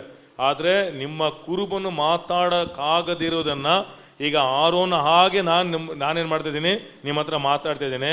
ಇದನ್ನು ನೀವು ನಿಮ್ಮ ಸೇವಕರ ಶಬ್ದ ಅಂತ ತೆಗೆದುಕೊಳ್ಳಿ. ಹಲ್ಲೆಲೂಯ. ಅದು ನಿಮ್ಗೆ ಆಶೀರ್ವಾದ ಆಗಿರುತ್ತೆ. ಯಾಕಂದ್ರೆ ಅದು ಅವ್ರಿಗೆ ಆಗದೇ ಇರುವಂಥದ್ದನ್ನು ಪವಿತ್ರಾತ್ಮ ಏನು ಮಾಡ್ತಾರೆ ಅಂತಂದರೆ, ನಾನು ಬಂದು ಗೋಡೆ ಆರ್ಕೊಂಡು ಬಂದಿಲ್ಲ, ಇಲ್ಲಿ ಹಿಂದೆಯಿಂದ ಪಾಸ್ಟರ್ ಗೊತ್ತಿಲ್ಲದೆ ಬಂದಿಲ್ಲ. ಈಗ ನಾನು ಪಾಸ್ಟರ್ ಮುಖಾಂತರ ಬಂದಿದ್ದರಿಂದ ಈಗ ಅವ್ರು ಏನು ಹೇಳ್ಬೇಕೋ ಪವಿತ್ರಾತ್ಮ ಏನು ಮಾಡ್ತಾರೆ ಅಂತಂದರೆ, ಇಲ್ಲಿರೋ ಸಮಸ್ಯೆ ಏನು ಆಗ್ತಿದೆ ಅಂತ ಪವಿತ್ರಾತ್ಮ ನನಗೆ ಪ್ರಕಟಿಸ್ತಾರೆ. ಈಗ ನಾನು ಗಾಡಿ ತೊಗೊಂಡು ರೋಡಲ್ಲಿ ಹೋದರೆ ಅಷ್ಟೇ, ಇಲ್ಲಿ ನಾನು ಮರ್ತ್ಬಿಡ್ತೀನಿ. ಅದಕ್ಕೆ ನಾನು ಕೂಡ ನಿಮ್ಮ ಸೇವಕರ ಹತ್ರ ಫೋನ್ ಮಾಡಿ, ನಿಮ್ಮ ವಿಶ್ವಾಸ ಹೇಗಿದ್ದಾರೆ, ಹೇಗೆ ಸಮಸ್ಯೆ ಇದೆ, ಅವ್ರೇನು ಪ್ರಾಬ್ಲಮ್ ಆಗ್ತಿದೆ, ಯಾರು ತೊಂದರೆ ಮಾಡ್ತಾರೆ, ಒಂದು ನಾನು ಫೋನ್ ಮಾಡಿ ಕೇಳೋದಿಲ್ಲ, ಫೋನ್ ಮಾಡಿ ಮಾತಾಡೋದಿಲ್ಲ. ನಾನು ಮಾತ್ರ ಎಷ್ಟೋ ದಿನ ಆಗೋಯ್ತು ಅವ್ರ ಹತ್ರ, ಅವ್ರು ಸಿಗೋದಿಲ್ಲ ನಾನು. ಯಾಕಂದರೆ ಒಂದು ವೇಳೆ ಅವ್ರು ಮಾತಾಡಿದ್ರೆ ನಾಳೆ ನಾನು ಆ ಯೋಚನೆಯಲ್ಲಿ ಬಂದು ಮೆಸೇಜ್ ಕೊಡ್ತೀನಿ. ಆವಾಗ ಇಲ್ಲಿ ದೇವ್ರು ನನಗೆ ಸನ್ಮಾನ ಮಾಡಲ್ಲ. ನನ್ನ ಕೆಲಸ ನಾನು ಮಾಡಿದ್ರೆ ತಂದೆ ದೇವ್ರು ನನಗೆ ಸನ್ಮಾನ ಮಾಡ್ತಾರೆ. ಯಾಕಂದರೆ ಇಲ್ಲಿ 10 ಜನ ಬೇಡ, 1 ಜನ ಆ ರೀತಿಯಾಗಿ ಮನ ತಿರುಗಿ ಅವ್ರ ಜೀವನ ಆಶೀರ್ವಾದವಾಗುವಾಗ ನಿಶ್ಚಯವಾಗಿ ದೇವ್ರು ನನ್ನನ್ನು ಸನ್ಮಾನ ಮಾಡ್ತಾರೆ. ಹೇಗೆ ಸನ್ಮಾನ ಮಾಡ್ತಾರೆ ಅಂದರೆ, ನನ್ನ ಸಭೆ ದೇವರು ಆಶೀರ್ವದಿಸ್ತಾರೆ. ಹಲ್ಲೆಲೂಯ. ಇಲ್ಲಿ ಅನೇಕರನ್ನ ತಿದ್ದಿ ಅವನ್ನ ಒಂದು ಒಳ್ಳೆ ರೂಪಗೊಳಿಸುವಾಗ ನನ್ನ ಸಭೆ ವಿಶ್ವಾಸಿಗಳನ್ನ ಪವಿತ್ರಾತ್ಮ ರೂಪಿಸ್ತಾರೆ. ಹಲ್ಲೆಲೂಯ, ಆಮೇನ್. ಹಲ್ಲೆಲೂಯ. ಒಂದು ವಾಕ್ಯ ಓದಿ ನಾನು ಪ್ರಾರ್ಥನೆ ಮಾಡಿ ನಮ್ಮ ಜೊತೆ ಸೇರಿ. ಯಾಕಂದರೆ ಇದು ಕಡೆ ದಿವಸ ಆದ್ರಿಂದ ಎಲ್ಲ ಕಳ್ಳ ಬೋಧನೆಗಳು ಎಲ್ಲ ಕಡೆ ತಿರ್ಕೊಂಡಿದೆ. ಅದಕ್ಕೆ ಎಲ್ಲೆಲ್ಲಿ ಬೈಬಲ್ ಯಾರು ಬೈಲ್ ಹುಡ್ಕೊಂಡೋಗಿದ್ದಾರೆ, ಯಾರ ಮೇಲೆ ಸ್ಟಾರ್ ಹಾಕಿದ್ದಾರೆ, ಯಾರು ಕ್ರಿಶ್ಚಿಯನ್ ಎಲ್ಲ ಹುಡ್ಕೊಂಡು ಬರ್ತಾ ಇದ್ದಾರೆ ಈಗ ತಲೆ ಕೆಡ್ಸೋಕ್ಕೆ. ಅವ್ರು ಹಿಂಗೆ ಹೇಳ್ತಾರಲ್ಲ, ಪಾಸ್ಟ್ ಹಿಂಗೆ ಆಗ್ತಿದೆ ಅಲ್ವಾ. ಯಾಕಂದ್ರೆ ಆ ಥರ ಸುಮಾರು ಕಳ್ಳ ಬೋಧನೆಗಳು. ಅದಕ್ಕೆ ಕಡೆ ದಿವಸದಲ್ಲಿ ಏನಾಗುತ್ತೆ ಅಂತಂದರೆ ಕಳ್ಳ ಬೋಧನೆಗಳು ಬಂದ್ಬಿಡುತ್ತೆ. ಕಳ್ಳ ಬೋಧನೆ ಏನು ಮಾಡುತ್ತೆ, ಒಂದೇ ವಿಷಯ ಏನಂತಂದರೆ ದೇವ್ರ ಮೇಲಿರೋ ನಂಬಿಕೆನ ಕಡಿಮೆ ಮಾಡುತ್ತೆ ಅಷ್ಟೇ. ಯಾವಾಗ ದೇವರ ನಂಬಿಕೆ ಕಡಿಮೆ ಆಗ್ತಾ ಇದೆಯೋ ಅಲ್ಲಿ ದೇವರ ಕೆಲಸಗಳಿರಲ್ಲ ಅಲ್ಲಿ. ಈಗ ಓದೋಣ, 139 ಲಾಸ್ಟ್ ವಾಕ್ಯ ಓದಿ. ನಾನು ಕೇಡಿನ ಮಾರ್ಗದಲ್ಲಿ ಇರುತ್ತೇನೋ ಏನೋ ನೋಡಿ, ನನ್ನನ್ನು ನೀಟಾದ ಮಾರ್ಗದಲ್ಲಿ ನಾನು ನಡೆಸಿ ಸ್ವಾಮಿ. ಎಷ್ಟು ಒಂದು ಒಳ್ಳೆ ಪ್ರಾರ್ಥನೆ. ನಾನು ತಗೊಂಡ್ರು ಆಲೋಚನೆ ಒಂದು ವೇಳೆ ತಪ್ಪಾಗಿದ್ದರೆ, ನಾನು ತಗೊಂಡಿರುವಂಥ ಕೆಲಸ ಒಂದು ವೇಳೆ ತಪ್ಪಾಗಿದ್ದರೆ, ದೇವರೇ ನನಗೆ ಗೊತ್ತಿಲ್ಲ, ಇದನ್ನೇ ಹೇಳ್ದಲ್ವಾ, ತಂದೆಯಾದ ದೇವ್ರ ಹತ್ರ ಆಮೇಲೆ ವಿಶ್ವಾಸ ಅರಿಕೆ ಮಾಡಬೇಡಿ. ತಂದೆಯಾದ ದೇವ್ರ ಹತ್ರ, ದೇವರೇ ನಾನು ಈ ಮಾರ್ಗದಲ್ಲಿ ಹೋಗ್ತಾ ಇದ್ದೀನಿ, ಈಗೆಲ್ಲ ಯೋಚಿಸ್ತಾ ಇದ್ದೀನಿ. ಅದಕ್ಕೆ ಇಲ್ಲಿ ತಂದೆ ಮಗ ಏನೋ ರಿಲೇಷನ್ಶಿಪ್ ಆ ಪ್ರೇಯರಲ್ಲಿ ಬರಬೇಕು. ಪ್ರಾರ್ಥನೆಯಲ್ಲಿ ಎಷ್ಟೋ ವಿಧಗಳಿದೆ, ಆದರೆ ಅದರಲ್ಲಿ ಒಂದು ವಿಧ ಏನಂತಂದರೆ ಇದು ವೈಯಕ್ತಿಕವಾಗಿ ನೀವು ತಂದೆಯೊಂದಿಗೆ ನಿಮ್ಮ ಹೃದಯವನ್ನು ಆಳವಾದ ವಿಷಯಗಳನ್ನ ಬಿಚ್ಚಿ, ದೇವರೇ ಹೌದು ಸ್ವಾಮಿ ನೀನು ಬಲ್ಲಾತನಾಗಿದೆ, ಒಂದು ವೇಳೆ ನಾನು ಹೋಗ್ತಿರೋ ಮಾರ್ಗ, ನಾನು ಮಾಡ್ತಿರೋ ಕಾರ್ಯಗಳು ಒಂದು ವೇಳೆ, ಯಾಕಂದ್ರೆ ಅಲ್ಲಿ ನೀವು ಹೃದಯ ಆಳದಿಂದ ತೆಗೆದು ಮಾತಾಡುವಾಗ ನಮ್ಮ ದೇವರು ಕರುಣಾಮಯನು. ಹಲ್ಲೆಲೂಯಾ. ಎಷ್ಟು ಕರುಣಾಮಯ ಅಂತಂದರೆ ನೋಡಿ, ಧರ್ಮೋಪದೇಶಕಾಂಡ 4ನೇ ಅಧ್ಯಾಯ 1 ವಾಕ್ಯ ಓದೋಣ. ಈ ಜನರು ಏನು ಮಾಡ್ತಾರೆ ಅಂತಂದರೆ, ಇವರೆಲ್ಲ ದೇವ್ರು ಹೇಳ್ತಾರೆ 4ನೇ ಅಧ್ಯಾಯದಲ್ಲಿ ದೇವ್ರು ಹೇಳ್ತಾರೆ, ಯಾವ ಸ್ವರೂಪದಲ್ಲಿಯೂ, ಯಾವ ಕಲ್ಪನೆಯಲ್ಲಿಯೂ, ಯಾವ ಮೃಗಗಳಲ್ಲಿಯೂ, ಯಾವ ಸೃಷ್ಟಿಯಲ್ಲಿಯೂ ನಾನೇನು ಮಾಡಬೇಡಿ, ನೀವು ಆರಾಧನೆ ಮಾಡಬೇಡಿ ಅಂತ ಅಷ್ಟು ಹೇಳಿದ್ರು ಕೂಡ ಜನ ಅದನ್ನೇ ಮಾಡಿದ್ರು. ಅದನ್ನು ಮಾಡಿ ಅಷ್ಟು ದುಃಖಪಟ್ಟರು. 29ನೇ ವಾಕ್ಯ ನೋಡಿ ಎಷ್ಟು ಚೆನ್ನಾಗಿದೆ. ಅಲ್ಲಿಂದಾದರೂ ಅಂತಂದರೆ, ಒಂದು ವೇಳೆ ನೀನು ಮಿಸ್ಸಾಗಿ ನೀನು ಒಂದು ವೇಳೆ ಅಂಥ ವಿಗ್ರಹಾರಾಧನೆಗಾಗಿ ಒಂದು ವೇಳೆ ಪಾಪದಲ್ಲಿ ಬಿದ್ದು ಒಂದು ವೇಳೆ ಅಲ್ಲಿಂದಾದರೂ ನೀವು ಸಂಪೂರ್ಣ ಹೃದಯದಿಂದಲೂ ಮನಸ್ಸಿನಿಂದಲೂ ನಿಮ್ಮ ದೇವರಾದ ಯೆಹೋವನನ್ನು ಹುಡುಕಿದರೆ ಆತನು ಸಿಕ್ಕುವುದಿಲ್ಲ ಅಂತ ಬರೆದಿಲ್ಲ, ನಿಶ್ಚಯವಾಗಿ ನಿಮಗೆ ಸಿಕ್ಕುವನು. ಯಾಕೆ ನಿಮಗೆ ಸಿಕ್ಕುವನು? ಯಾಕೆ ಅಂತಂದರೆ, ಪ್ರೈಸ್ ದಿ ಲಾರ್ಡ್, 31ನೇ ವಾಕ್ಯ, ನಿಮ್ಮ ದೇವರಾದ ಯೆಹೋವನು ಕನಿಕರವುಳ್ಳ ದೇವರಾದುದರಿಂದ. Praise the Lord. ನಮ್ಮ ದೇವರು ಯಾರು? ಆತನು ನಿಮ್ಮನ್ನು ಅಲಕ್ಷ್ಯ ಮಾಡೋದಿಲ್ಲ. ಅಂತಂದರೆ ಒಂದು ವೇಳೆ ನೀವು ಅಂಥ ವಿಗ್ರಹಾರಾಧಕರಾಗಿ ಒಂದು ವೇಳೆ ಹಿಂಜಾರಿ ಹೋಗಿ ಪಾಪದಲ್ಲೇ ಮುಳುಗಿ ಒಂದು ವೇಳೆ ಅಲ್ಲಿಂದಾದರೂ ಇಂಥ ಒಳ್ಳೆ ದೇವರ, ಇಂಥ ಶ್ರೇಷ್ಠವಾದ ದೇವರೇ ಅಂತ ನೀವು ಕರೆದ್ರೆ, ಹೌದು ಇಷ್ಟೆಲ್ಲ ನೀನು ಆಮೇಲೆ ಹೋಗ್ಬಿಟ್ಟು ಇಷ್ಟೆಲ್ಲ ಖುಷಿಯಾಗಿದ್ಬಿಟ್ಟು ನೀನು ಇವಾಗ ಬೇಕಾ ಸುಖ ಅಂತ ಅಲಕ್ಷ್ಯ ಮಾಡೋ ದೇವರಲ್ಲ. ಅದಕ್ಕೆ ಕಲ್ವಾರಿ ಶಿಲುಬೆಲಿ ಕೂಡ ಆ ಕಳ್ಳ ಬಂದು ನಿನ್ನ ರಾಜ್ಯನ ನೆನೆಸ್ಕೊ ಅಂತ ಹೇಳಿದಾಗ ಆತನಲ್ಲಿ ಕರುಣಾಮಯನಾಗಿದ್ದನು. Praise the lord. ಹಲ್ಲೆಲೂಯಾ. ಚೆನ್ನಾಗಿ ಎಂಜಾಯ್ ಮಾಡಿ ಎಲ್ಲ ಪಾಪ ಮಾಡಿ ಇನ್ನು ಸಾಯೋ ಟೈಮಲ್ಲಿ ಪರಲೋಕ ಬೇಕಾ ನಿನಗೆ? ಇದು ನೀವು ದೇವರಾಗಿದೆ ಗ್ಯಾರಂಟಿ ಹಿಂಗೆ ಕೇಳ್ತಾ ಇದ್ವಿ. ಆದರೆ ದೇವರು ನನ್ನ ನೋವೇ ಇಷ್ಟು, ಇದರಲ್ಲಿ ನೀನು ಮಾಡಿದ ಪಾಪಕ್ಕೆ ನೀನು ಅನುಭವಿಸಲೇಬೇಕು ಅಂತ ಆ ದೇವ್ರು ಹಂಗೆ ಹೇಳಿಲ್ಲ. ಅಲ್ಲಿಂದಾದರೂ ಒಂದು ವೇಳೆ ಅವನು ಪೂರ್ಣ ಮನಸ್ಸಿನಿಂದ, ಹೌದು ಸ್ವಾಮಿ ಒಂದು ವೇಳೆ ನಾನು ತಪ್ಪಾದ ಡಿಸಿಷನ್ ತಗೊಂಡಿದ್ದೆ, ಆದರೆ ನಾನು ನಡೆಸು. ಅದಕ್ಕೆ ತಂದೆ ಮಗ ಏನೊಂದು ರಿಲೇಷನ್ ಪ್ರೇಯರ್ಲಿ ಬರಬೇಕು. ಅಲ್ಲೋಗಿ ದೇವ್ರಿಗೆ ಬೋಧನೆ ಮಾಡಬಾರ್ದು, ನೀನೀಗ ಮಾಡಬಾರ್ದಾಗಿದ್ದು, ದೇವ್ರಿಗೆ ನೀನು ಆಗ ಮಾಡಬಾರ್ದಾಗಿದ್ದು, ಈಗ ಇದೆಲ್ಲ ಬೋಧನೆ ಮಾಡಬಾರ್ದು. ಯಾವಾಗ ಒಬ್ಬ ವ್ಯಕ್ತಿ ಸರೆಂಡರ್ ಆಗ್ತಾನೋ, ಯಾವಾಗ ಒಬ್ಬ ವ್ಯಕ್ತಿ ತನ್ನನ್ನು ತಗ್ಗಿಸ್ಕೊಳ್ತಾನೋ, ಅವನಿಗೆ ದೇವರು ದೀರ್ಘಾಯುಷ್ಯ ದೇವರು ಕೊಡ್ತಾರೆ. ಈ ಬೈಬಲಲ್ಲಿ ಏನೆಲ್ಲ ಪ್ರಾಮಿಸ್ ಮಾಡಿದಾರೋ, ಒಂದು ವೇಳೆ ಸೈತ ನಿಮ್ಮ ನೋಡಿ ಇದು ನಿನಗಲ್ಲ ಅಂತ ಹೇಳ್ಬೋದು, ನಿಮ್ಮ ಮುಖಾಂತರನೇ ಮಾಡಿ ನಿಮ್ಮ ಬಲಹೀನತೆಯಲ್ಲೇ ಅವರ ಬಲವನ್ನು ನಿರೂಪಿಸಿ ಎಲ್ಲರೂ ನೋಡಿ ಹೇಳ್ತಾರೆ, ಇದು ಕರ್ತನಿಂದಲೇ ಆಯಿತು, ಕಣ್ಗಳಿಗೆ ಆಶ್ಚರ್ಯ. ಹಲ್ಲೆಲೂಯಾ. Praise the lord. ನೋಡಿ ಚೆನ್ನಾಗಿದೆ. ಆತ ನಿಮ್ಮನ್ನು ಅಲಕ್ಷ್ಯ ಮಾಡುವುದಿಲ್ಲ, ನಾಶಕ್ಕೆ ಬಿಡುವುದಿಲ್ಲ, ತಾನು ನಿಮ್ಮ ಪಿತೃಗಳಿಗೆ ಪ್ರಮಾಣಪೂರ್ವಕವಾಗಿ ಮಾಡಿದ ಒಡಂಬಡಿಕೆಯನ್ನು ಮರೆಯುವುದಿಲ್ಲ ಅಂತಂದು ಏನು ಹೇಳ್ತೀರ ಅಂತಂದರೆ, ನಿಮ್ಮ ಪೂರ್ವಿಕರಾದ ತಂದೆಗೆ ಏನೆಲ್ಲ ವಾಗ್ದಾನ ಮಾಡಿದ್ರು ಅಂತಂದರೆ, ನಿಮ್ಮ ಪೂರ್ವಿಕರು ತಂದೆ ಬೇರೆಲ್ಲ ದಾಸರಾಗಿ ಅವ್ರು ಕಷ್ಟಪಟ್ಟು ಅವ್ರ ಮನೆಗಳನ್ನ ಕಟ್ಟಿ ಅವರಂತೂ ಮನೆ ಕಟ್ಕೊಳಕ್ಕಾಗಲಿಲ್ಲ, ಅವರಲ್ಲೇ ಇದ್ಬಿಟ್ರು. ಆದರೆ ನಿಮ್ಮ ಲೈಫ್ ಆಗಿರಲ್ಲ, ನಿಮಗೋಸ್ಕರ ಬೇರೆ ಯಾರೋ ಮನೆ ಕಟ್ತಾರೆ, ನೀವು ನಿಶ್ಚಯವಾಗಿ ಅಲ್ಲಿ ಹೋಗ್ತೀರಾ ಯೇಸುವಿನ ನಾಮದಲ್ಲಿ. ಹಲ್ಲೆಲೂಯಾ. ಆಮೇನ್. ಎಲ್ಲ ನಿಂತ್ಕೊಳ್ಳೋಣ ಯೇಸುವಿನ ನಾಮದಲ್ಲಿ. Thank you Jesus. Amen. Hallelujah. ಎಲ್ಲ ಕಣ್ಗಳನ್ನ ಮುಚ್ಚೋಣ. Thank you Jesus. Thank you Holi Spirit. ಅಲ್ಲಿಂದಾದರೂ ಒಂದು ವೇಳೆ ನೀನು ನನ್ನನ್ನು ಹುಡುಕುವುದೇ ಆದರೆ, ಪೂರ್ಣ ಮನಸ್ಸಿಂದ ಒಂದು ವೇಳೆ ನನ್ನನ್ನು ಕೂಗಿಕೊಳ್ಳುವುದೇ ಆದರೆ, ಒಂದು ವೇಳೆ ಅನೇಕರು ಮಾರ್ಗಗಳನ್ನ ಮಿಸ್ ಮಾಡಿಕೊಂಡು ಅನೇಕರು ಆಮೇಲೆ ತಪ್ಪಾದ ಮಾರ್ಗ ಭವಿಷ್ಯ ಏನಾಗಿರುತ್ತೋ, ನಿಶ್ಚಯವಾಗಿ ನನ್ನ ಲೈಫ್ ಆಶೀರ್ವಾದವಾಗಿ ಇರುತ್ತಾ, ಅನೇಕ ಸಮಯ ವಾಕ್ಗಳೆಲ್ಲ ಸಂದೇಹ ಥರನೇ ಆಗ್ಬಿಡುತ್ತೆ. ಅನೇಕ ಸಮಯ ಇದೆಲ್ಲ ನಿಶ್ಚಯವಾಗಿ ನಡೆಯುತ್ತಾ, ಯಾಕಂದರೆ ಏಜ್ ಆಗ್ಬಿಡ್ತು, ಇನ್ನೂ ಒಂದು 10 ವರ್ಷ ಅಷ್ಟೇ, ಇದೆಲ್ಲ ನಿಶ್ಚಯವಾಗಿ ನನ್ನ ಜೀವನ ನಡೆಯುತ್ತಾ. ಯಾವಾಗ ನಿಮ್ಮಲ್ಲಿ ಆಗಲ್ಲ, ನಿಮ್ಮ ಹೃದಯದಲ್ಲಿ ಯಾವಾಗ ಆ ಒಂದು ಬಲಹೀನತೆ ಒಪ್ಕೊಳ್ಳೋಕ್ಕೆ ನೀವು ಪ್ರಾರಂಭಿಸ್ಕೊಂಡ್ರೋ ದೇವ್ರ ಸಮ್ಮುಖದಲ್ಲಿ, ದೇವ್ರ ವಾಕ್ಯ ಹೇಳುತ್ತೆ, ನಿನ್ನ ಬಲಹೀನತೆಯಲ್ಲಿಯೇ ನನ್ನ ಬಲವು ಪೂರ್ಣ ಸಾಧಕವಾಗುತ್ತದೆ. ಯಾವಾಗ ನೀನು ಆಗೋದಿಲ್ಲ ಎಂದು ಹೇಳಿದೆಯೋ ಆವಾಗ ನಿನ್ನ ಕೊಂಡೆ ಆ ಕಾರ್ಯವನ್ನು ಮಾಡಿ ಮುಗಿಸ್ತೇನೆ. ಯೇಸುವಿನ ನಾಮದಲ್ಲಿ ಕರ್ತನಿ ಕಾರ್ಯವನ್ನು ಮಾಡಿ ತನ್ನ ನಾಮನ ಮಹಿಮೆ ಪಡಿಸುವ ದೇವರಾಗಿದ್ದಾರೆ. Hallelujah. Thank you Jesus. Hallelujah. ವಂದನೆ ಸ್ವಾಮಿ, ವಂದನೆ ರಾಜ. ಅದಕ್ಕೆ ಕುಷ್ಠರೋಗಿ ಬರ್ತಾನೆ, ಯೇಸು ಸ್ವಾಮಿ ಹತ್ರ ಹೇಳ್ತಾನೆ, ನಿನಗೆ ಮನಸ್ಸುಂಟಾ? ನೋಡಿ, ಹೃದಯದ ಆಳದಿಂದ ಹೇಳ್ತಾ ಇದ್ದಾನೆ. ಯಾಕಂದ್ರೆ ಅಲ್ಲಿ ಅವನು ವಿಶ್ವಾಸ ಅರಿಕೆ ಮಾಡಲಿಲ್ಲ. 3 ದಿನ ಅಲ್ಲಿ ಪ್ರಸಂಗ ಕೇಳ್ಬಿಟ್ಟು ಆ ಪ್ರಸಂಗದ ವಿಶ್ವಾಸ ಅವನಿಗೆ ಬರಲಿಲ್ಲ. ಅವನು ಹೇಳ್ತಿದ್ದಾನೆ, ಆಮೇಲೆ ನಿನಗೆ ಮನಸ್ಸುಂಟಾ ನನ್ನ ಶುದ್ಧ ಮಾಡೋದಕ್ಕೆ? ಯಾವಾಗ ಅಂತಂದು ಹೃದಯವನ್ನು ಬಿಚ್ಚಿ ಯೇಸು ಸ್ವಾಮಿ ಹತ್ರ ಅವನು ಒಪ್ಪಿಕೊಂಡನೋ, ಯೇಸು ಸ್ವಾಮಿ ಹೇಳ್ತಾ ಇದ್ದಾರೆ, ನನಗೆ ಮನಸ್ಸುಂಟು, ನೀನು ಶುದ್ಧನಾಗು. ನನಗೆ ಮನಸ್ಸುಂಟು, ನೀನು ಶುದ್ಧನಾಗು. ನನಗೆ ಮನಸ್ಸುಂಟು, ನೀನು ಅಭಿವೃದ್ಧಿಯಾಗು. ನನಗೆ ಮನಸ್ಸುಂಟು, ನೀನು ಆಶೀರ್ವಾದ ನಿಧಿಯಾಗು. ನನಗೆ ಮನಸ್ಸುಂಟು, ನೀನು ದೀರ್ಘಾಯುಷ್ಯನಾಗಿರು. ನನಗೆ ಮನಸ್ಸುಂಟು, ನೀನು ಬಿಡುಗಡೆಯಾಗಿರು ಯೇಸುವಿನ ನಾಮದಲ್ಲಿ. Thank you Jesus, hallelujah. Thank you lord. 1-2 ನಿಮಿಷ ನಾವು ಅದೆಲ್ಲ ಕಣ್ಗಳನ್ನ ಮುಚ್ಚಿ, ಯಾವುದಾದ್ರೂ ಬಲಹೀನತೆ, ದುಃಖ, ಕೊರತೆಗಳು, ಒಂದು ವೇಳೆ ದೇವರಿಂದ ದೂರವಾಗಿದ್ರು ಕೂಡ, ಎಷ್ಟೋ ಜನ ದೇವ್ರ ಸಭೆಯಲ್ಲಿ ಇರ್ತಾರೆ, ಆದವ್ರ ಮನಸ್ಸಲ್ಲ ದೇವರಿಂದ ದೂರ ಹೋಗ್ಬಿಟ್ಟಿರ್ತಾರೆ. ಎಷ್ಟೋ ಜನ ದೇವ್ರು ಮರ್ತು ಬಿಟ್ಟಿರ್ತಾರೆ. ಕರ್ತವ್ಯವಾಗಿ ದೇವ್ರನ್ನ ಹೇಗೋ ಅಲ್ಪ ಸ್ವಲ್ಪ ಹುಡ್ಕೋಣ ಅಂತ ಬಂದಿರ್ತಾರೆ. ಅಂಥವ್ರನ್ನೂ ಕೂಡ ದೇವ್ರು ಅಲಕ್ಷ್ಯ ಮಾಡೋ ದೇವರಲ್ಲ. Thank you Jesus. 1 ನಿಮಿಷ ನಾವನ್ನು ಒಪ್ಪಿಸ್ಕೊಳ್ಳೋಣ. ಹೌದು ಸ್ವಾಮಿ, ನಿಮಗೆ ನಾನು ಬಹಳ ದೂರ ಹೋಗ್ಬಿಟ್ಟಿದ್ದೇನೆಪ್ಪ. ನಿನ್ನ ಕೃಪೆ ನನ್ನ ಮತ್ತೆ ಎಳೆಯಲಿ, ನಿನ್ನ ಸಮ್ಮುಖ ಮತ್ತೆ ನನ್ನ ಎಳೆದುಕೊಳ್ಳಲಿ. ಕರ್ತನೇ, ದಾವೀದ ಹೇಳುವಾಗೆ ಮತ್ತೆ ನಿನ್ನ ಮುಖ ಪ್ರಸನ್ನತೆಯನ್ನು ನನ್ನ ಮೇಲೆ ಪ್ರಕಾಶಿಸುವಂತೆ ಮಾಡು ರಾಜ. Thank you Lord, hallelujah. ಕೀರ್ತನೆ 66:33 ವಾಕ್ಯ ಹೇಳುತ್ತೆ, ದೇವರು ನನ್ನ ಪ್ರಾರ್ಥನೆಯನ್ನು ಅಲಕ್ಷ್ಯ ಮಾಡದೆ, ದೇವರ ದಯೆ ನನ್ನ ಮೇಲೆ ಕೊಂಚವೂ ಕಡಿಮೆ ಮಾಡದೆ, ದೇವ ನನಗೆ ನನ್ನ ಪ್ರಾರ್ಥನೆಗೆ ಉತ್ತರವನ್ನು ಕೊಟ್ಟನು. ಕರ್ತನ ಅಲಕ್ಷ್ಯ ಮಾಡೋ ದೇವರಲ್ಲ, ನಿಮ್ಮ ಪ್ರಾರ್ಥನೆ ಅಲಕ್ಷ್ಯ ಮಾಡೋ ದೇವರಲ್ಲ. ದೇವರು ಆಮೇಲೆ ಅದ್ಭುತ ಮಾಡೋ ದೇವರಾಗಿದ್ದಾನೆ. ತಂದೆಯ ದೇವರೇ, ಯೇಸುವಿನ ನಾಮದಲ್ಲಿ ಈ ಸಂದೇಶ ಕೇಳಿದ ಪ್ರತಿಯೊಬ್ಬರ ಜೀವಿತದಲ್ಲಿಯೂ ನಿನ್ನ ಕೃಪೆ, ನಿನ್ನ ಬಲ, ನಿನ್ನ ಸಾಮರ್ಥ್ಯ ಮತ್ತೆ ಅವರನ್ನು ಚಿಗುರುಗೊಳಿಸಲೇ ಯೇಸುವಿನ ನಾಮದಲ್ಲಿ.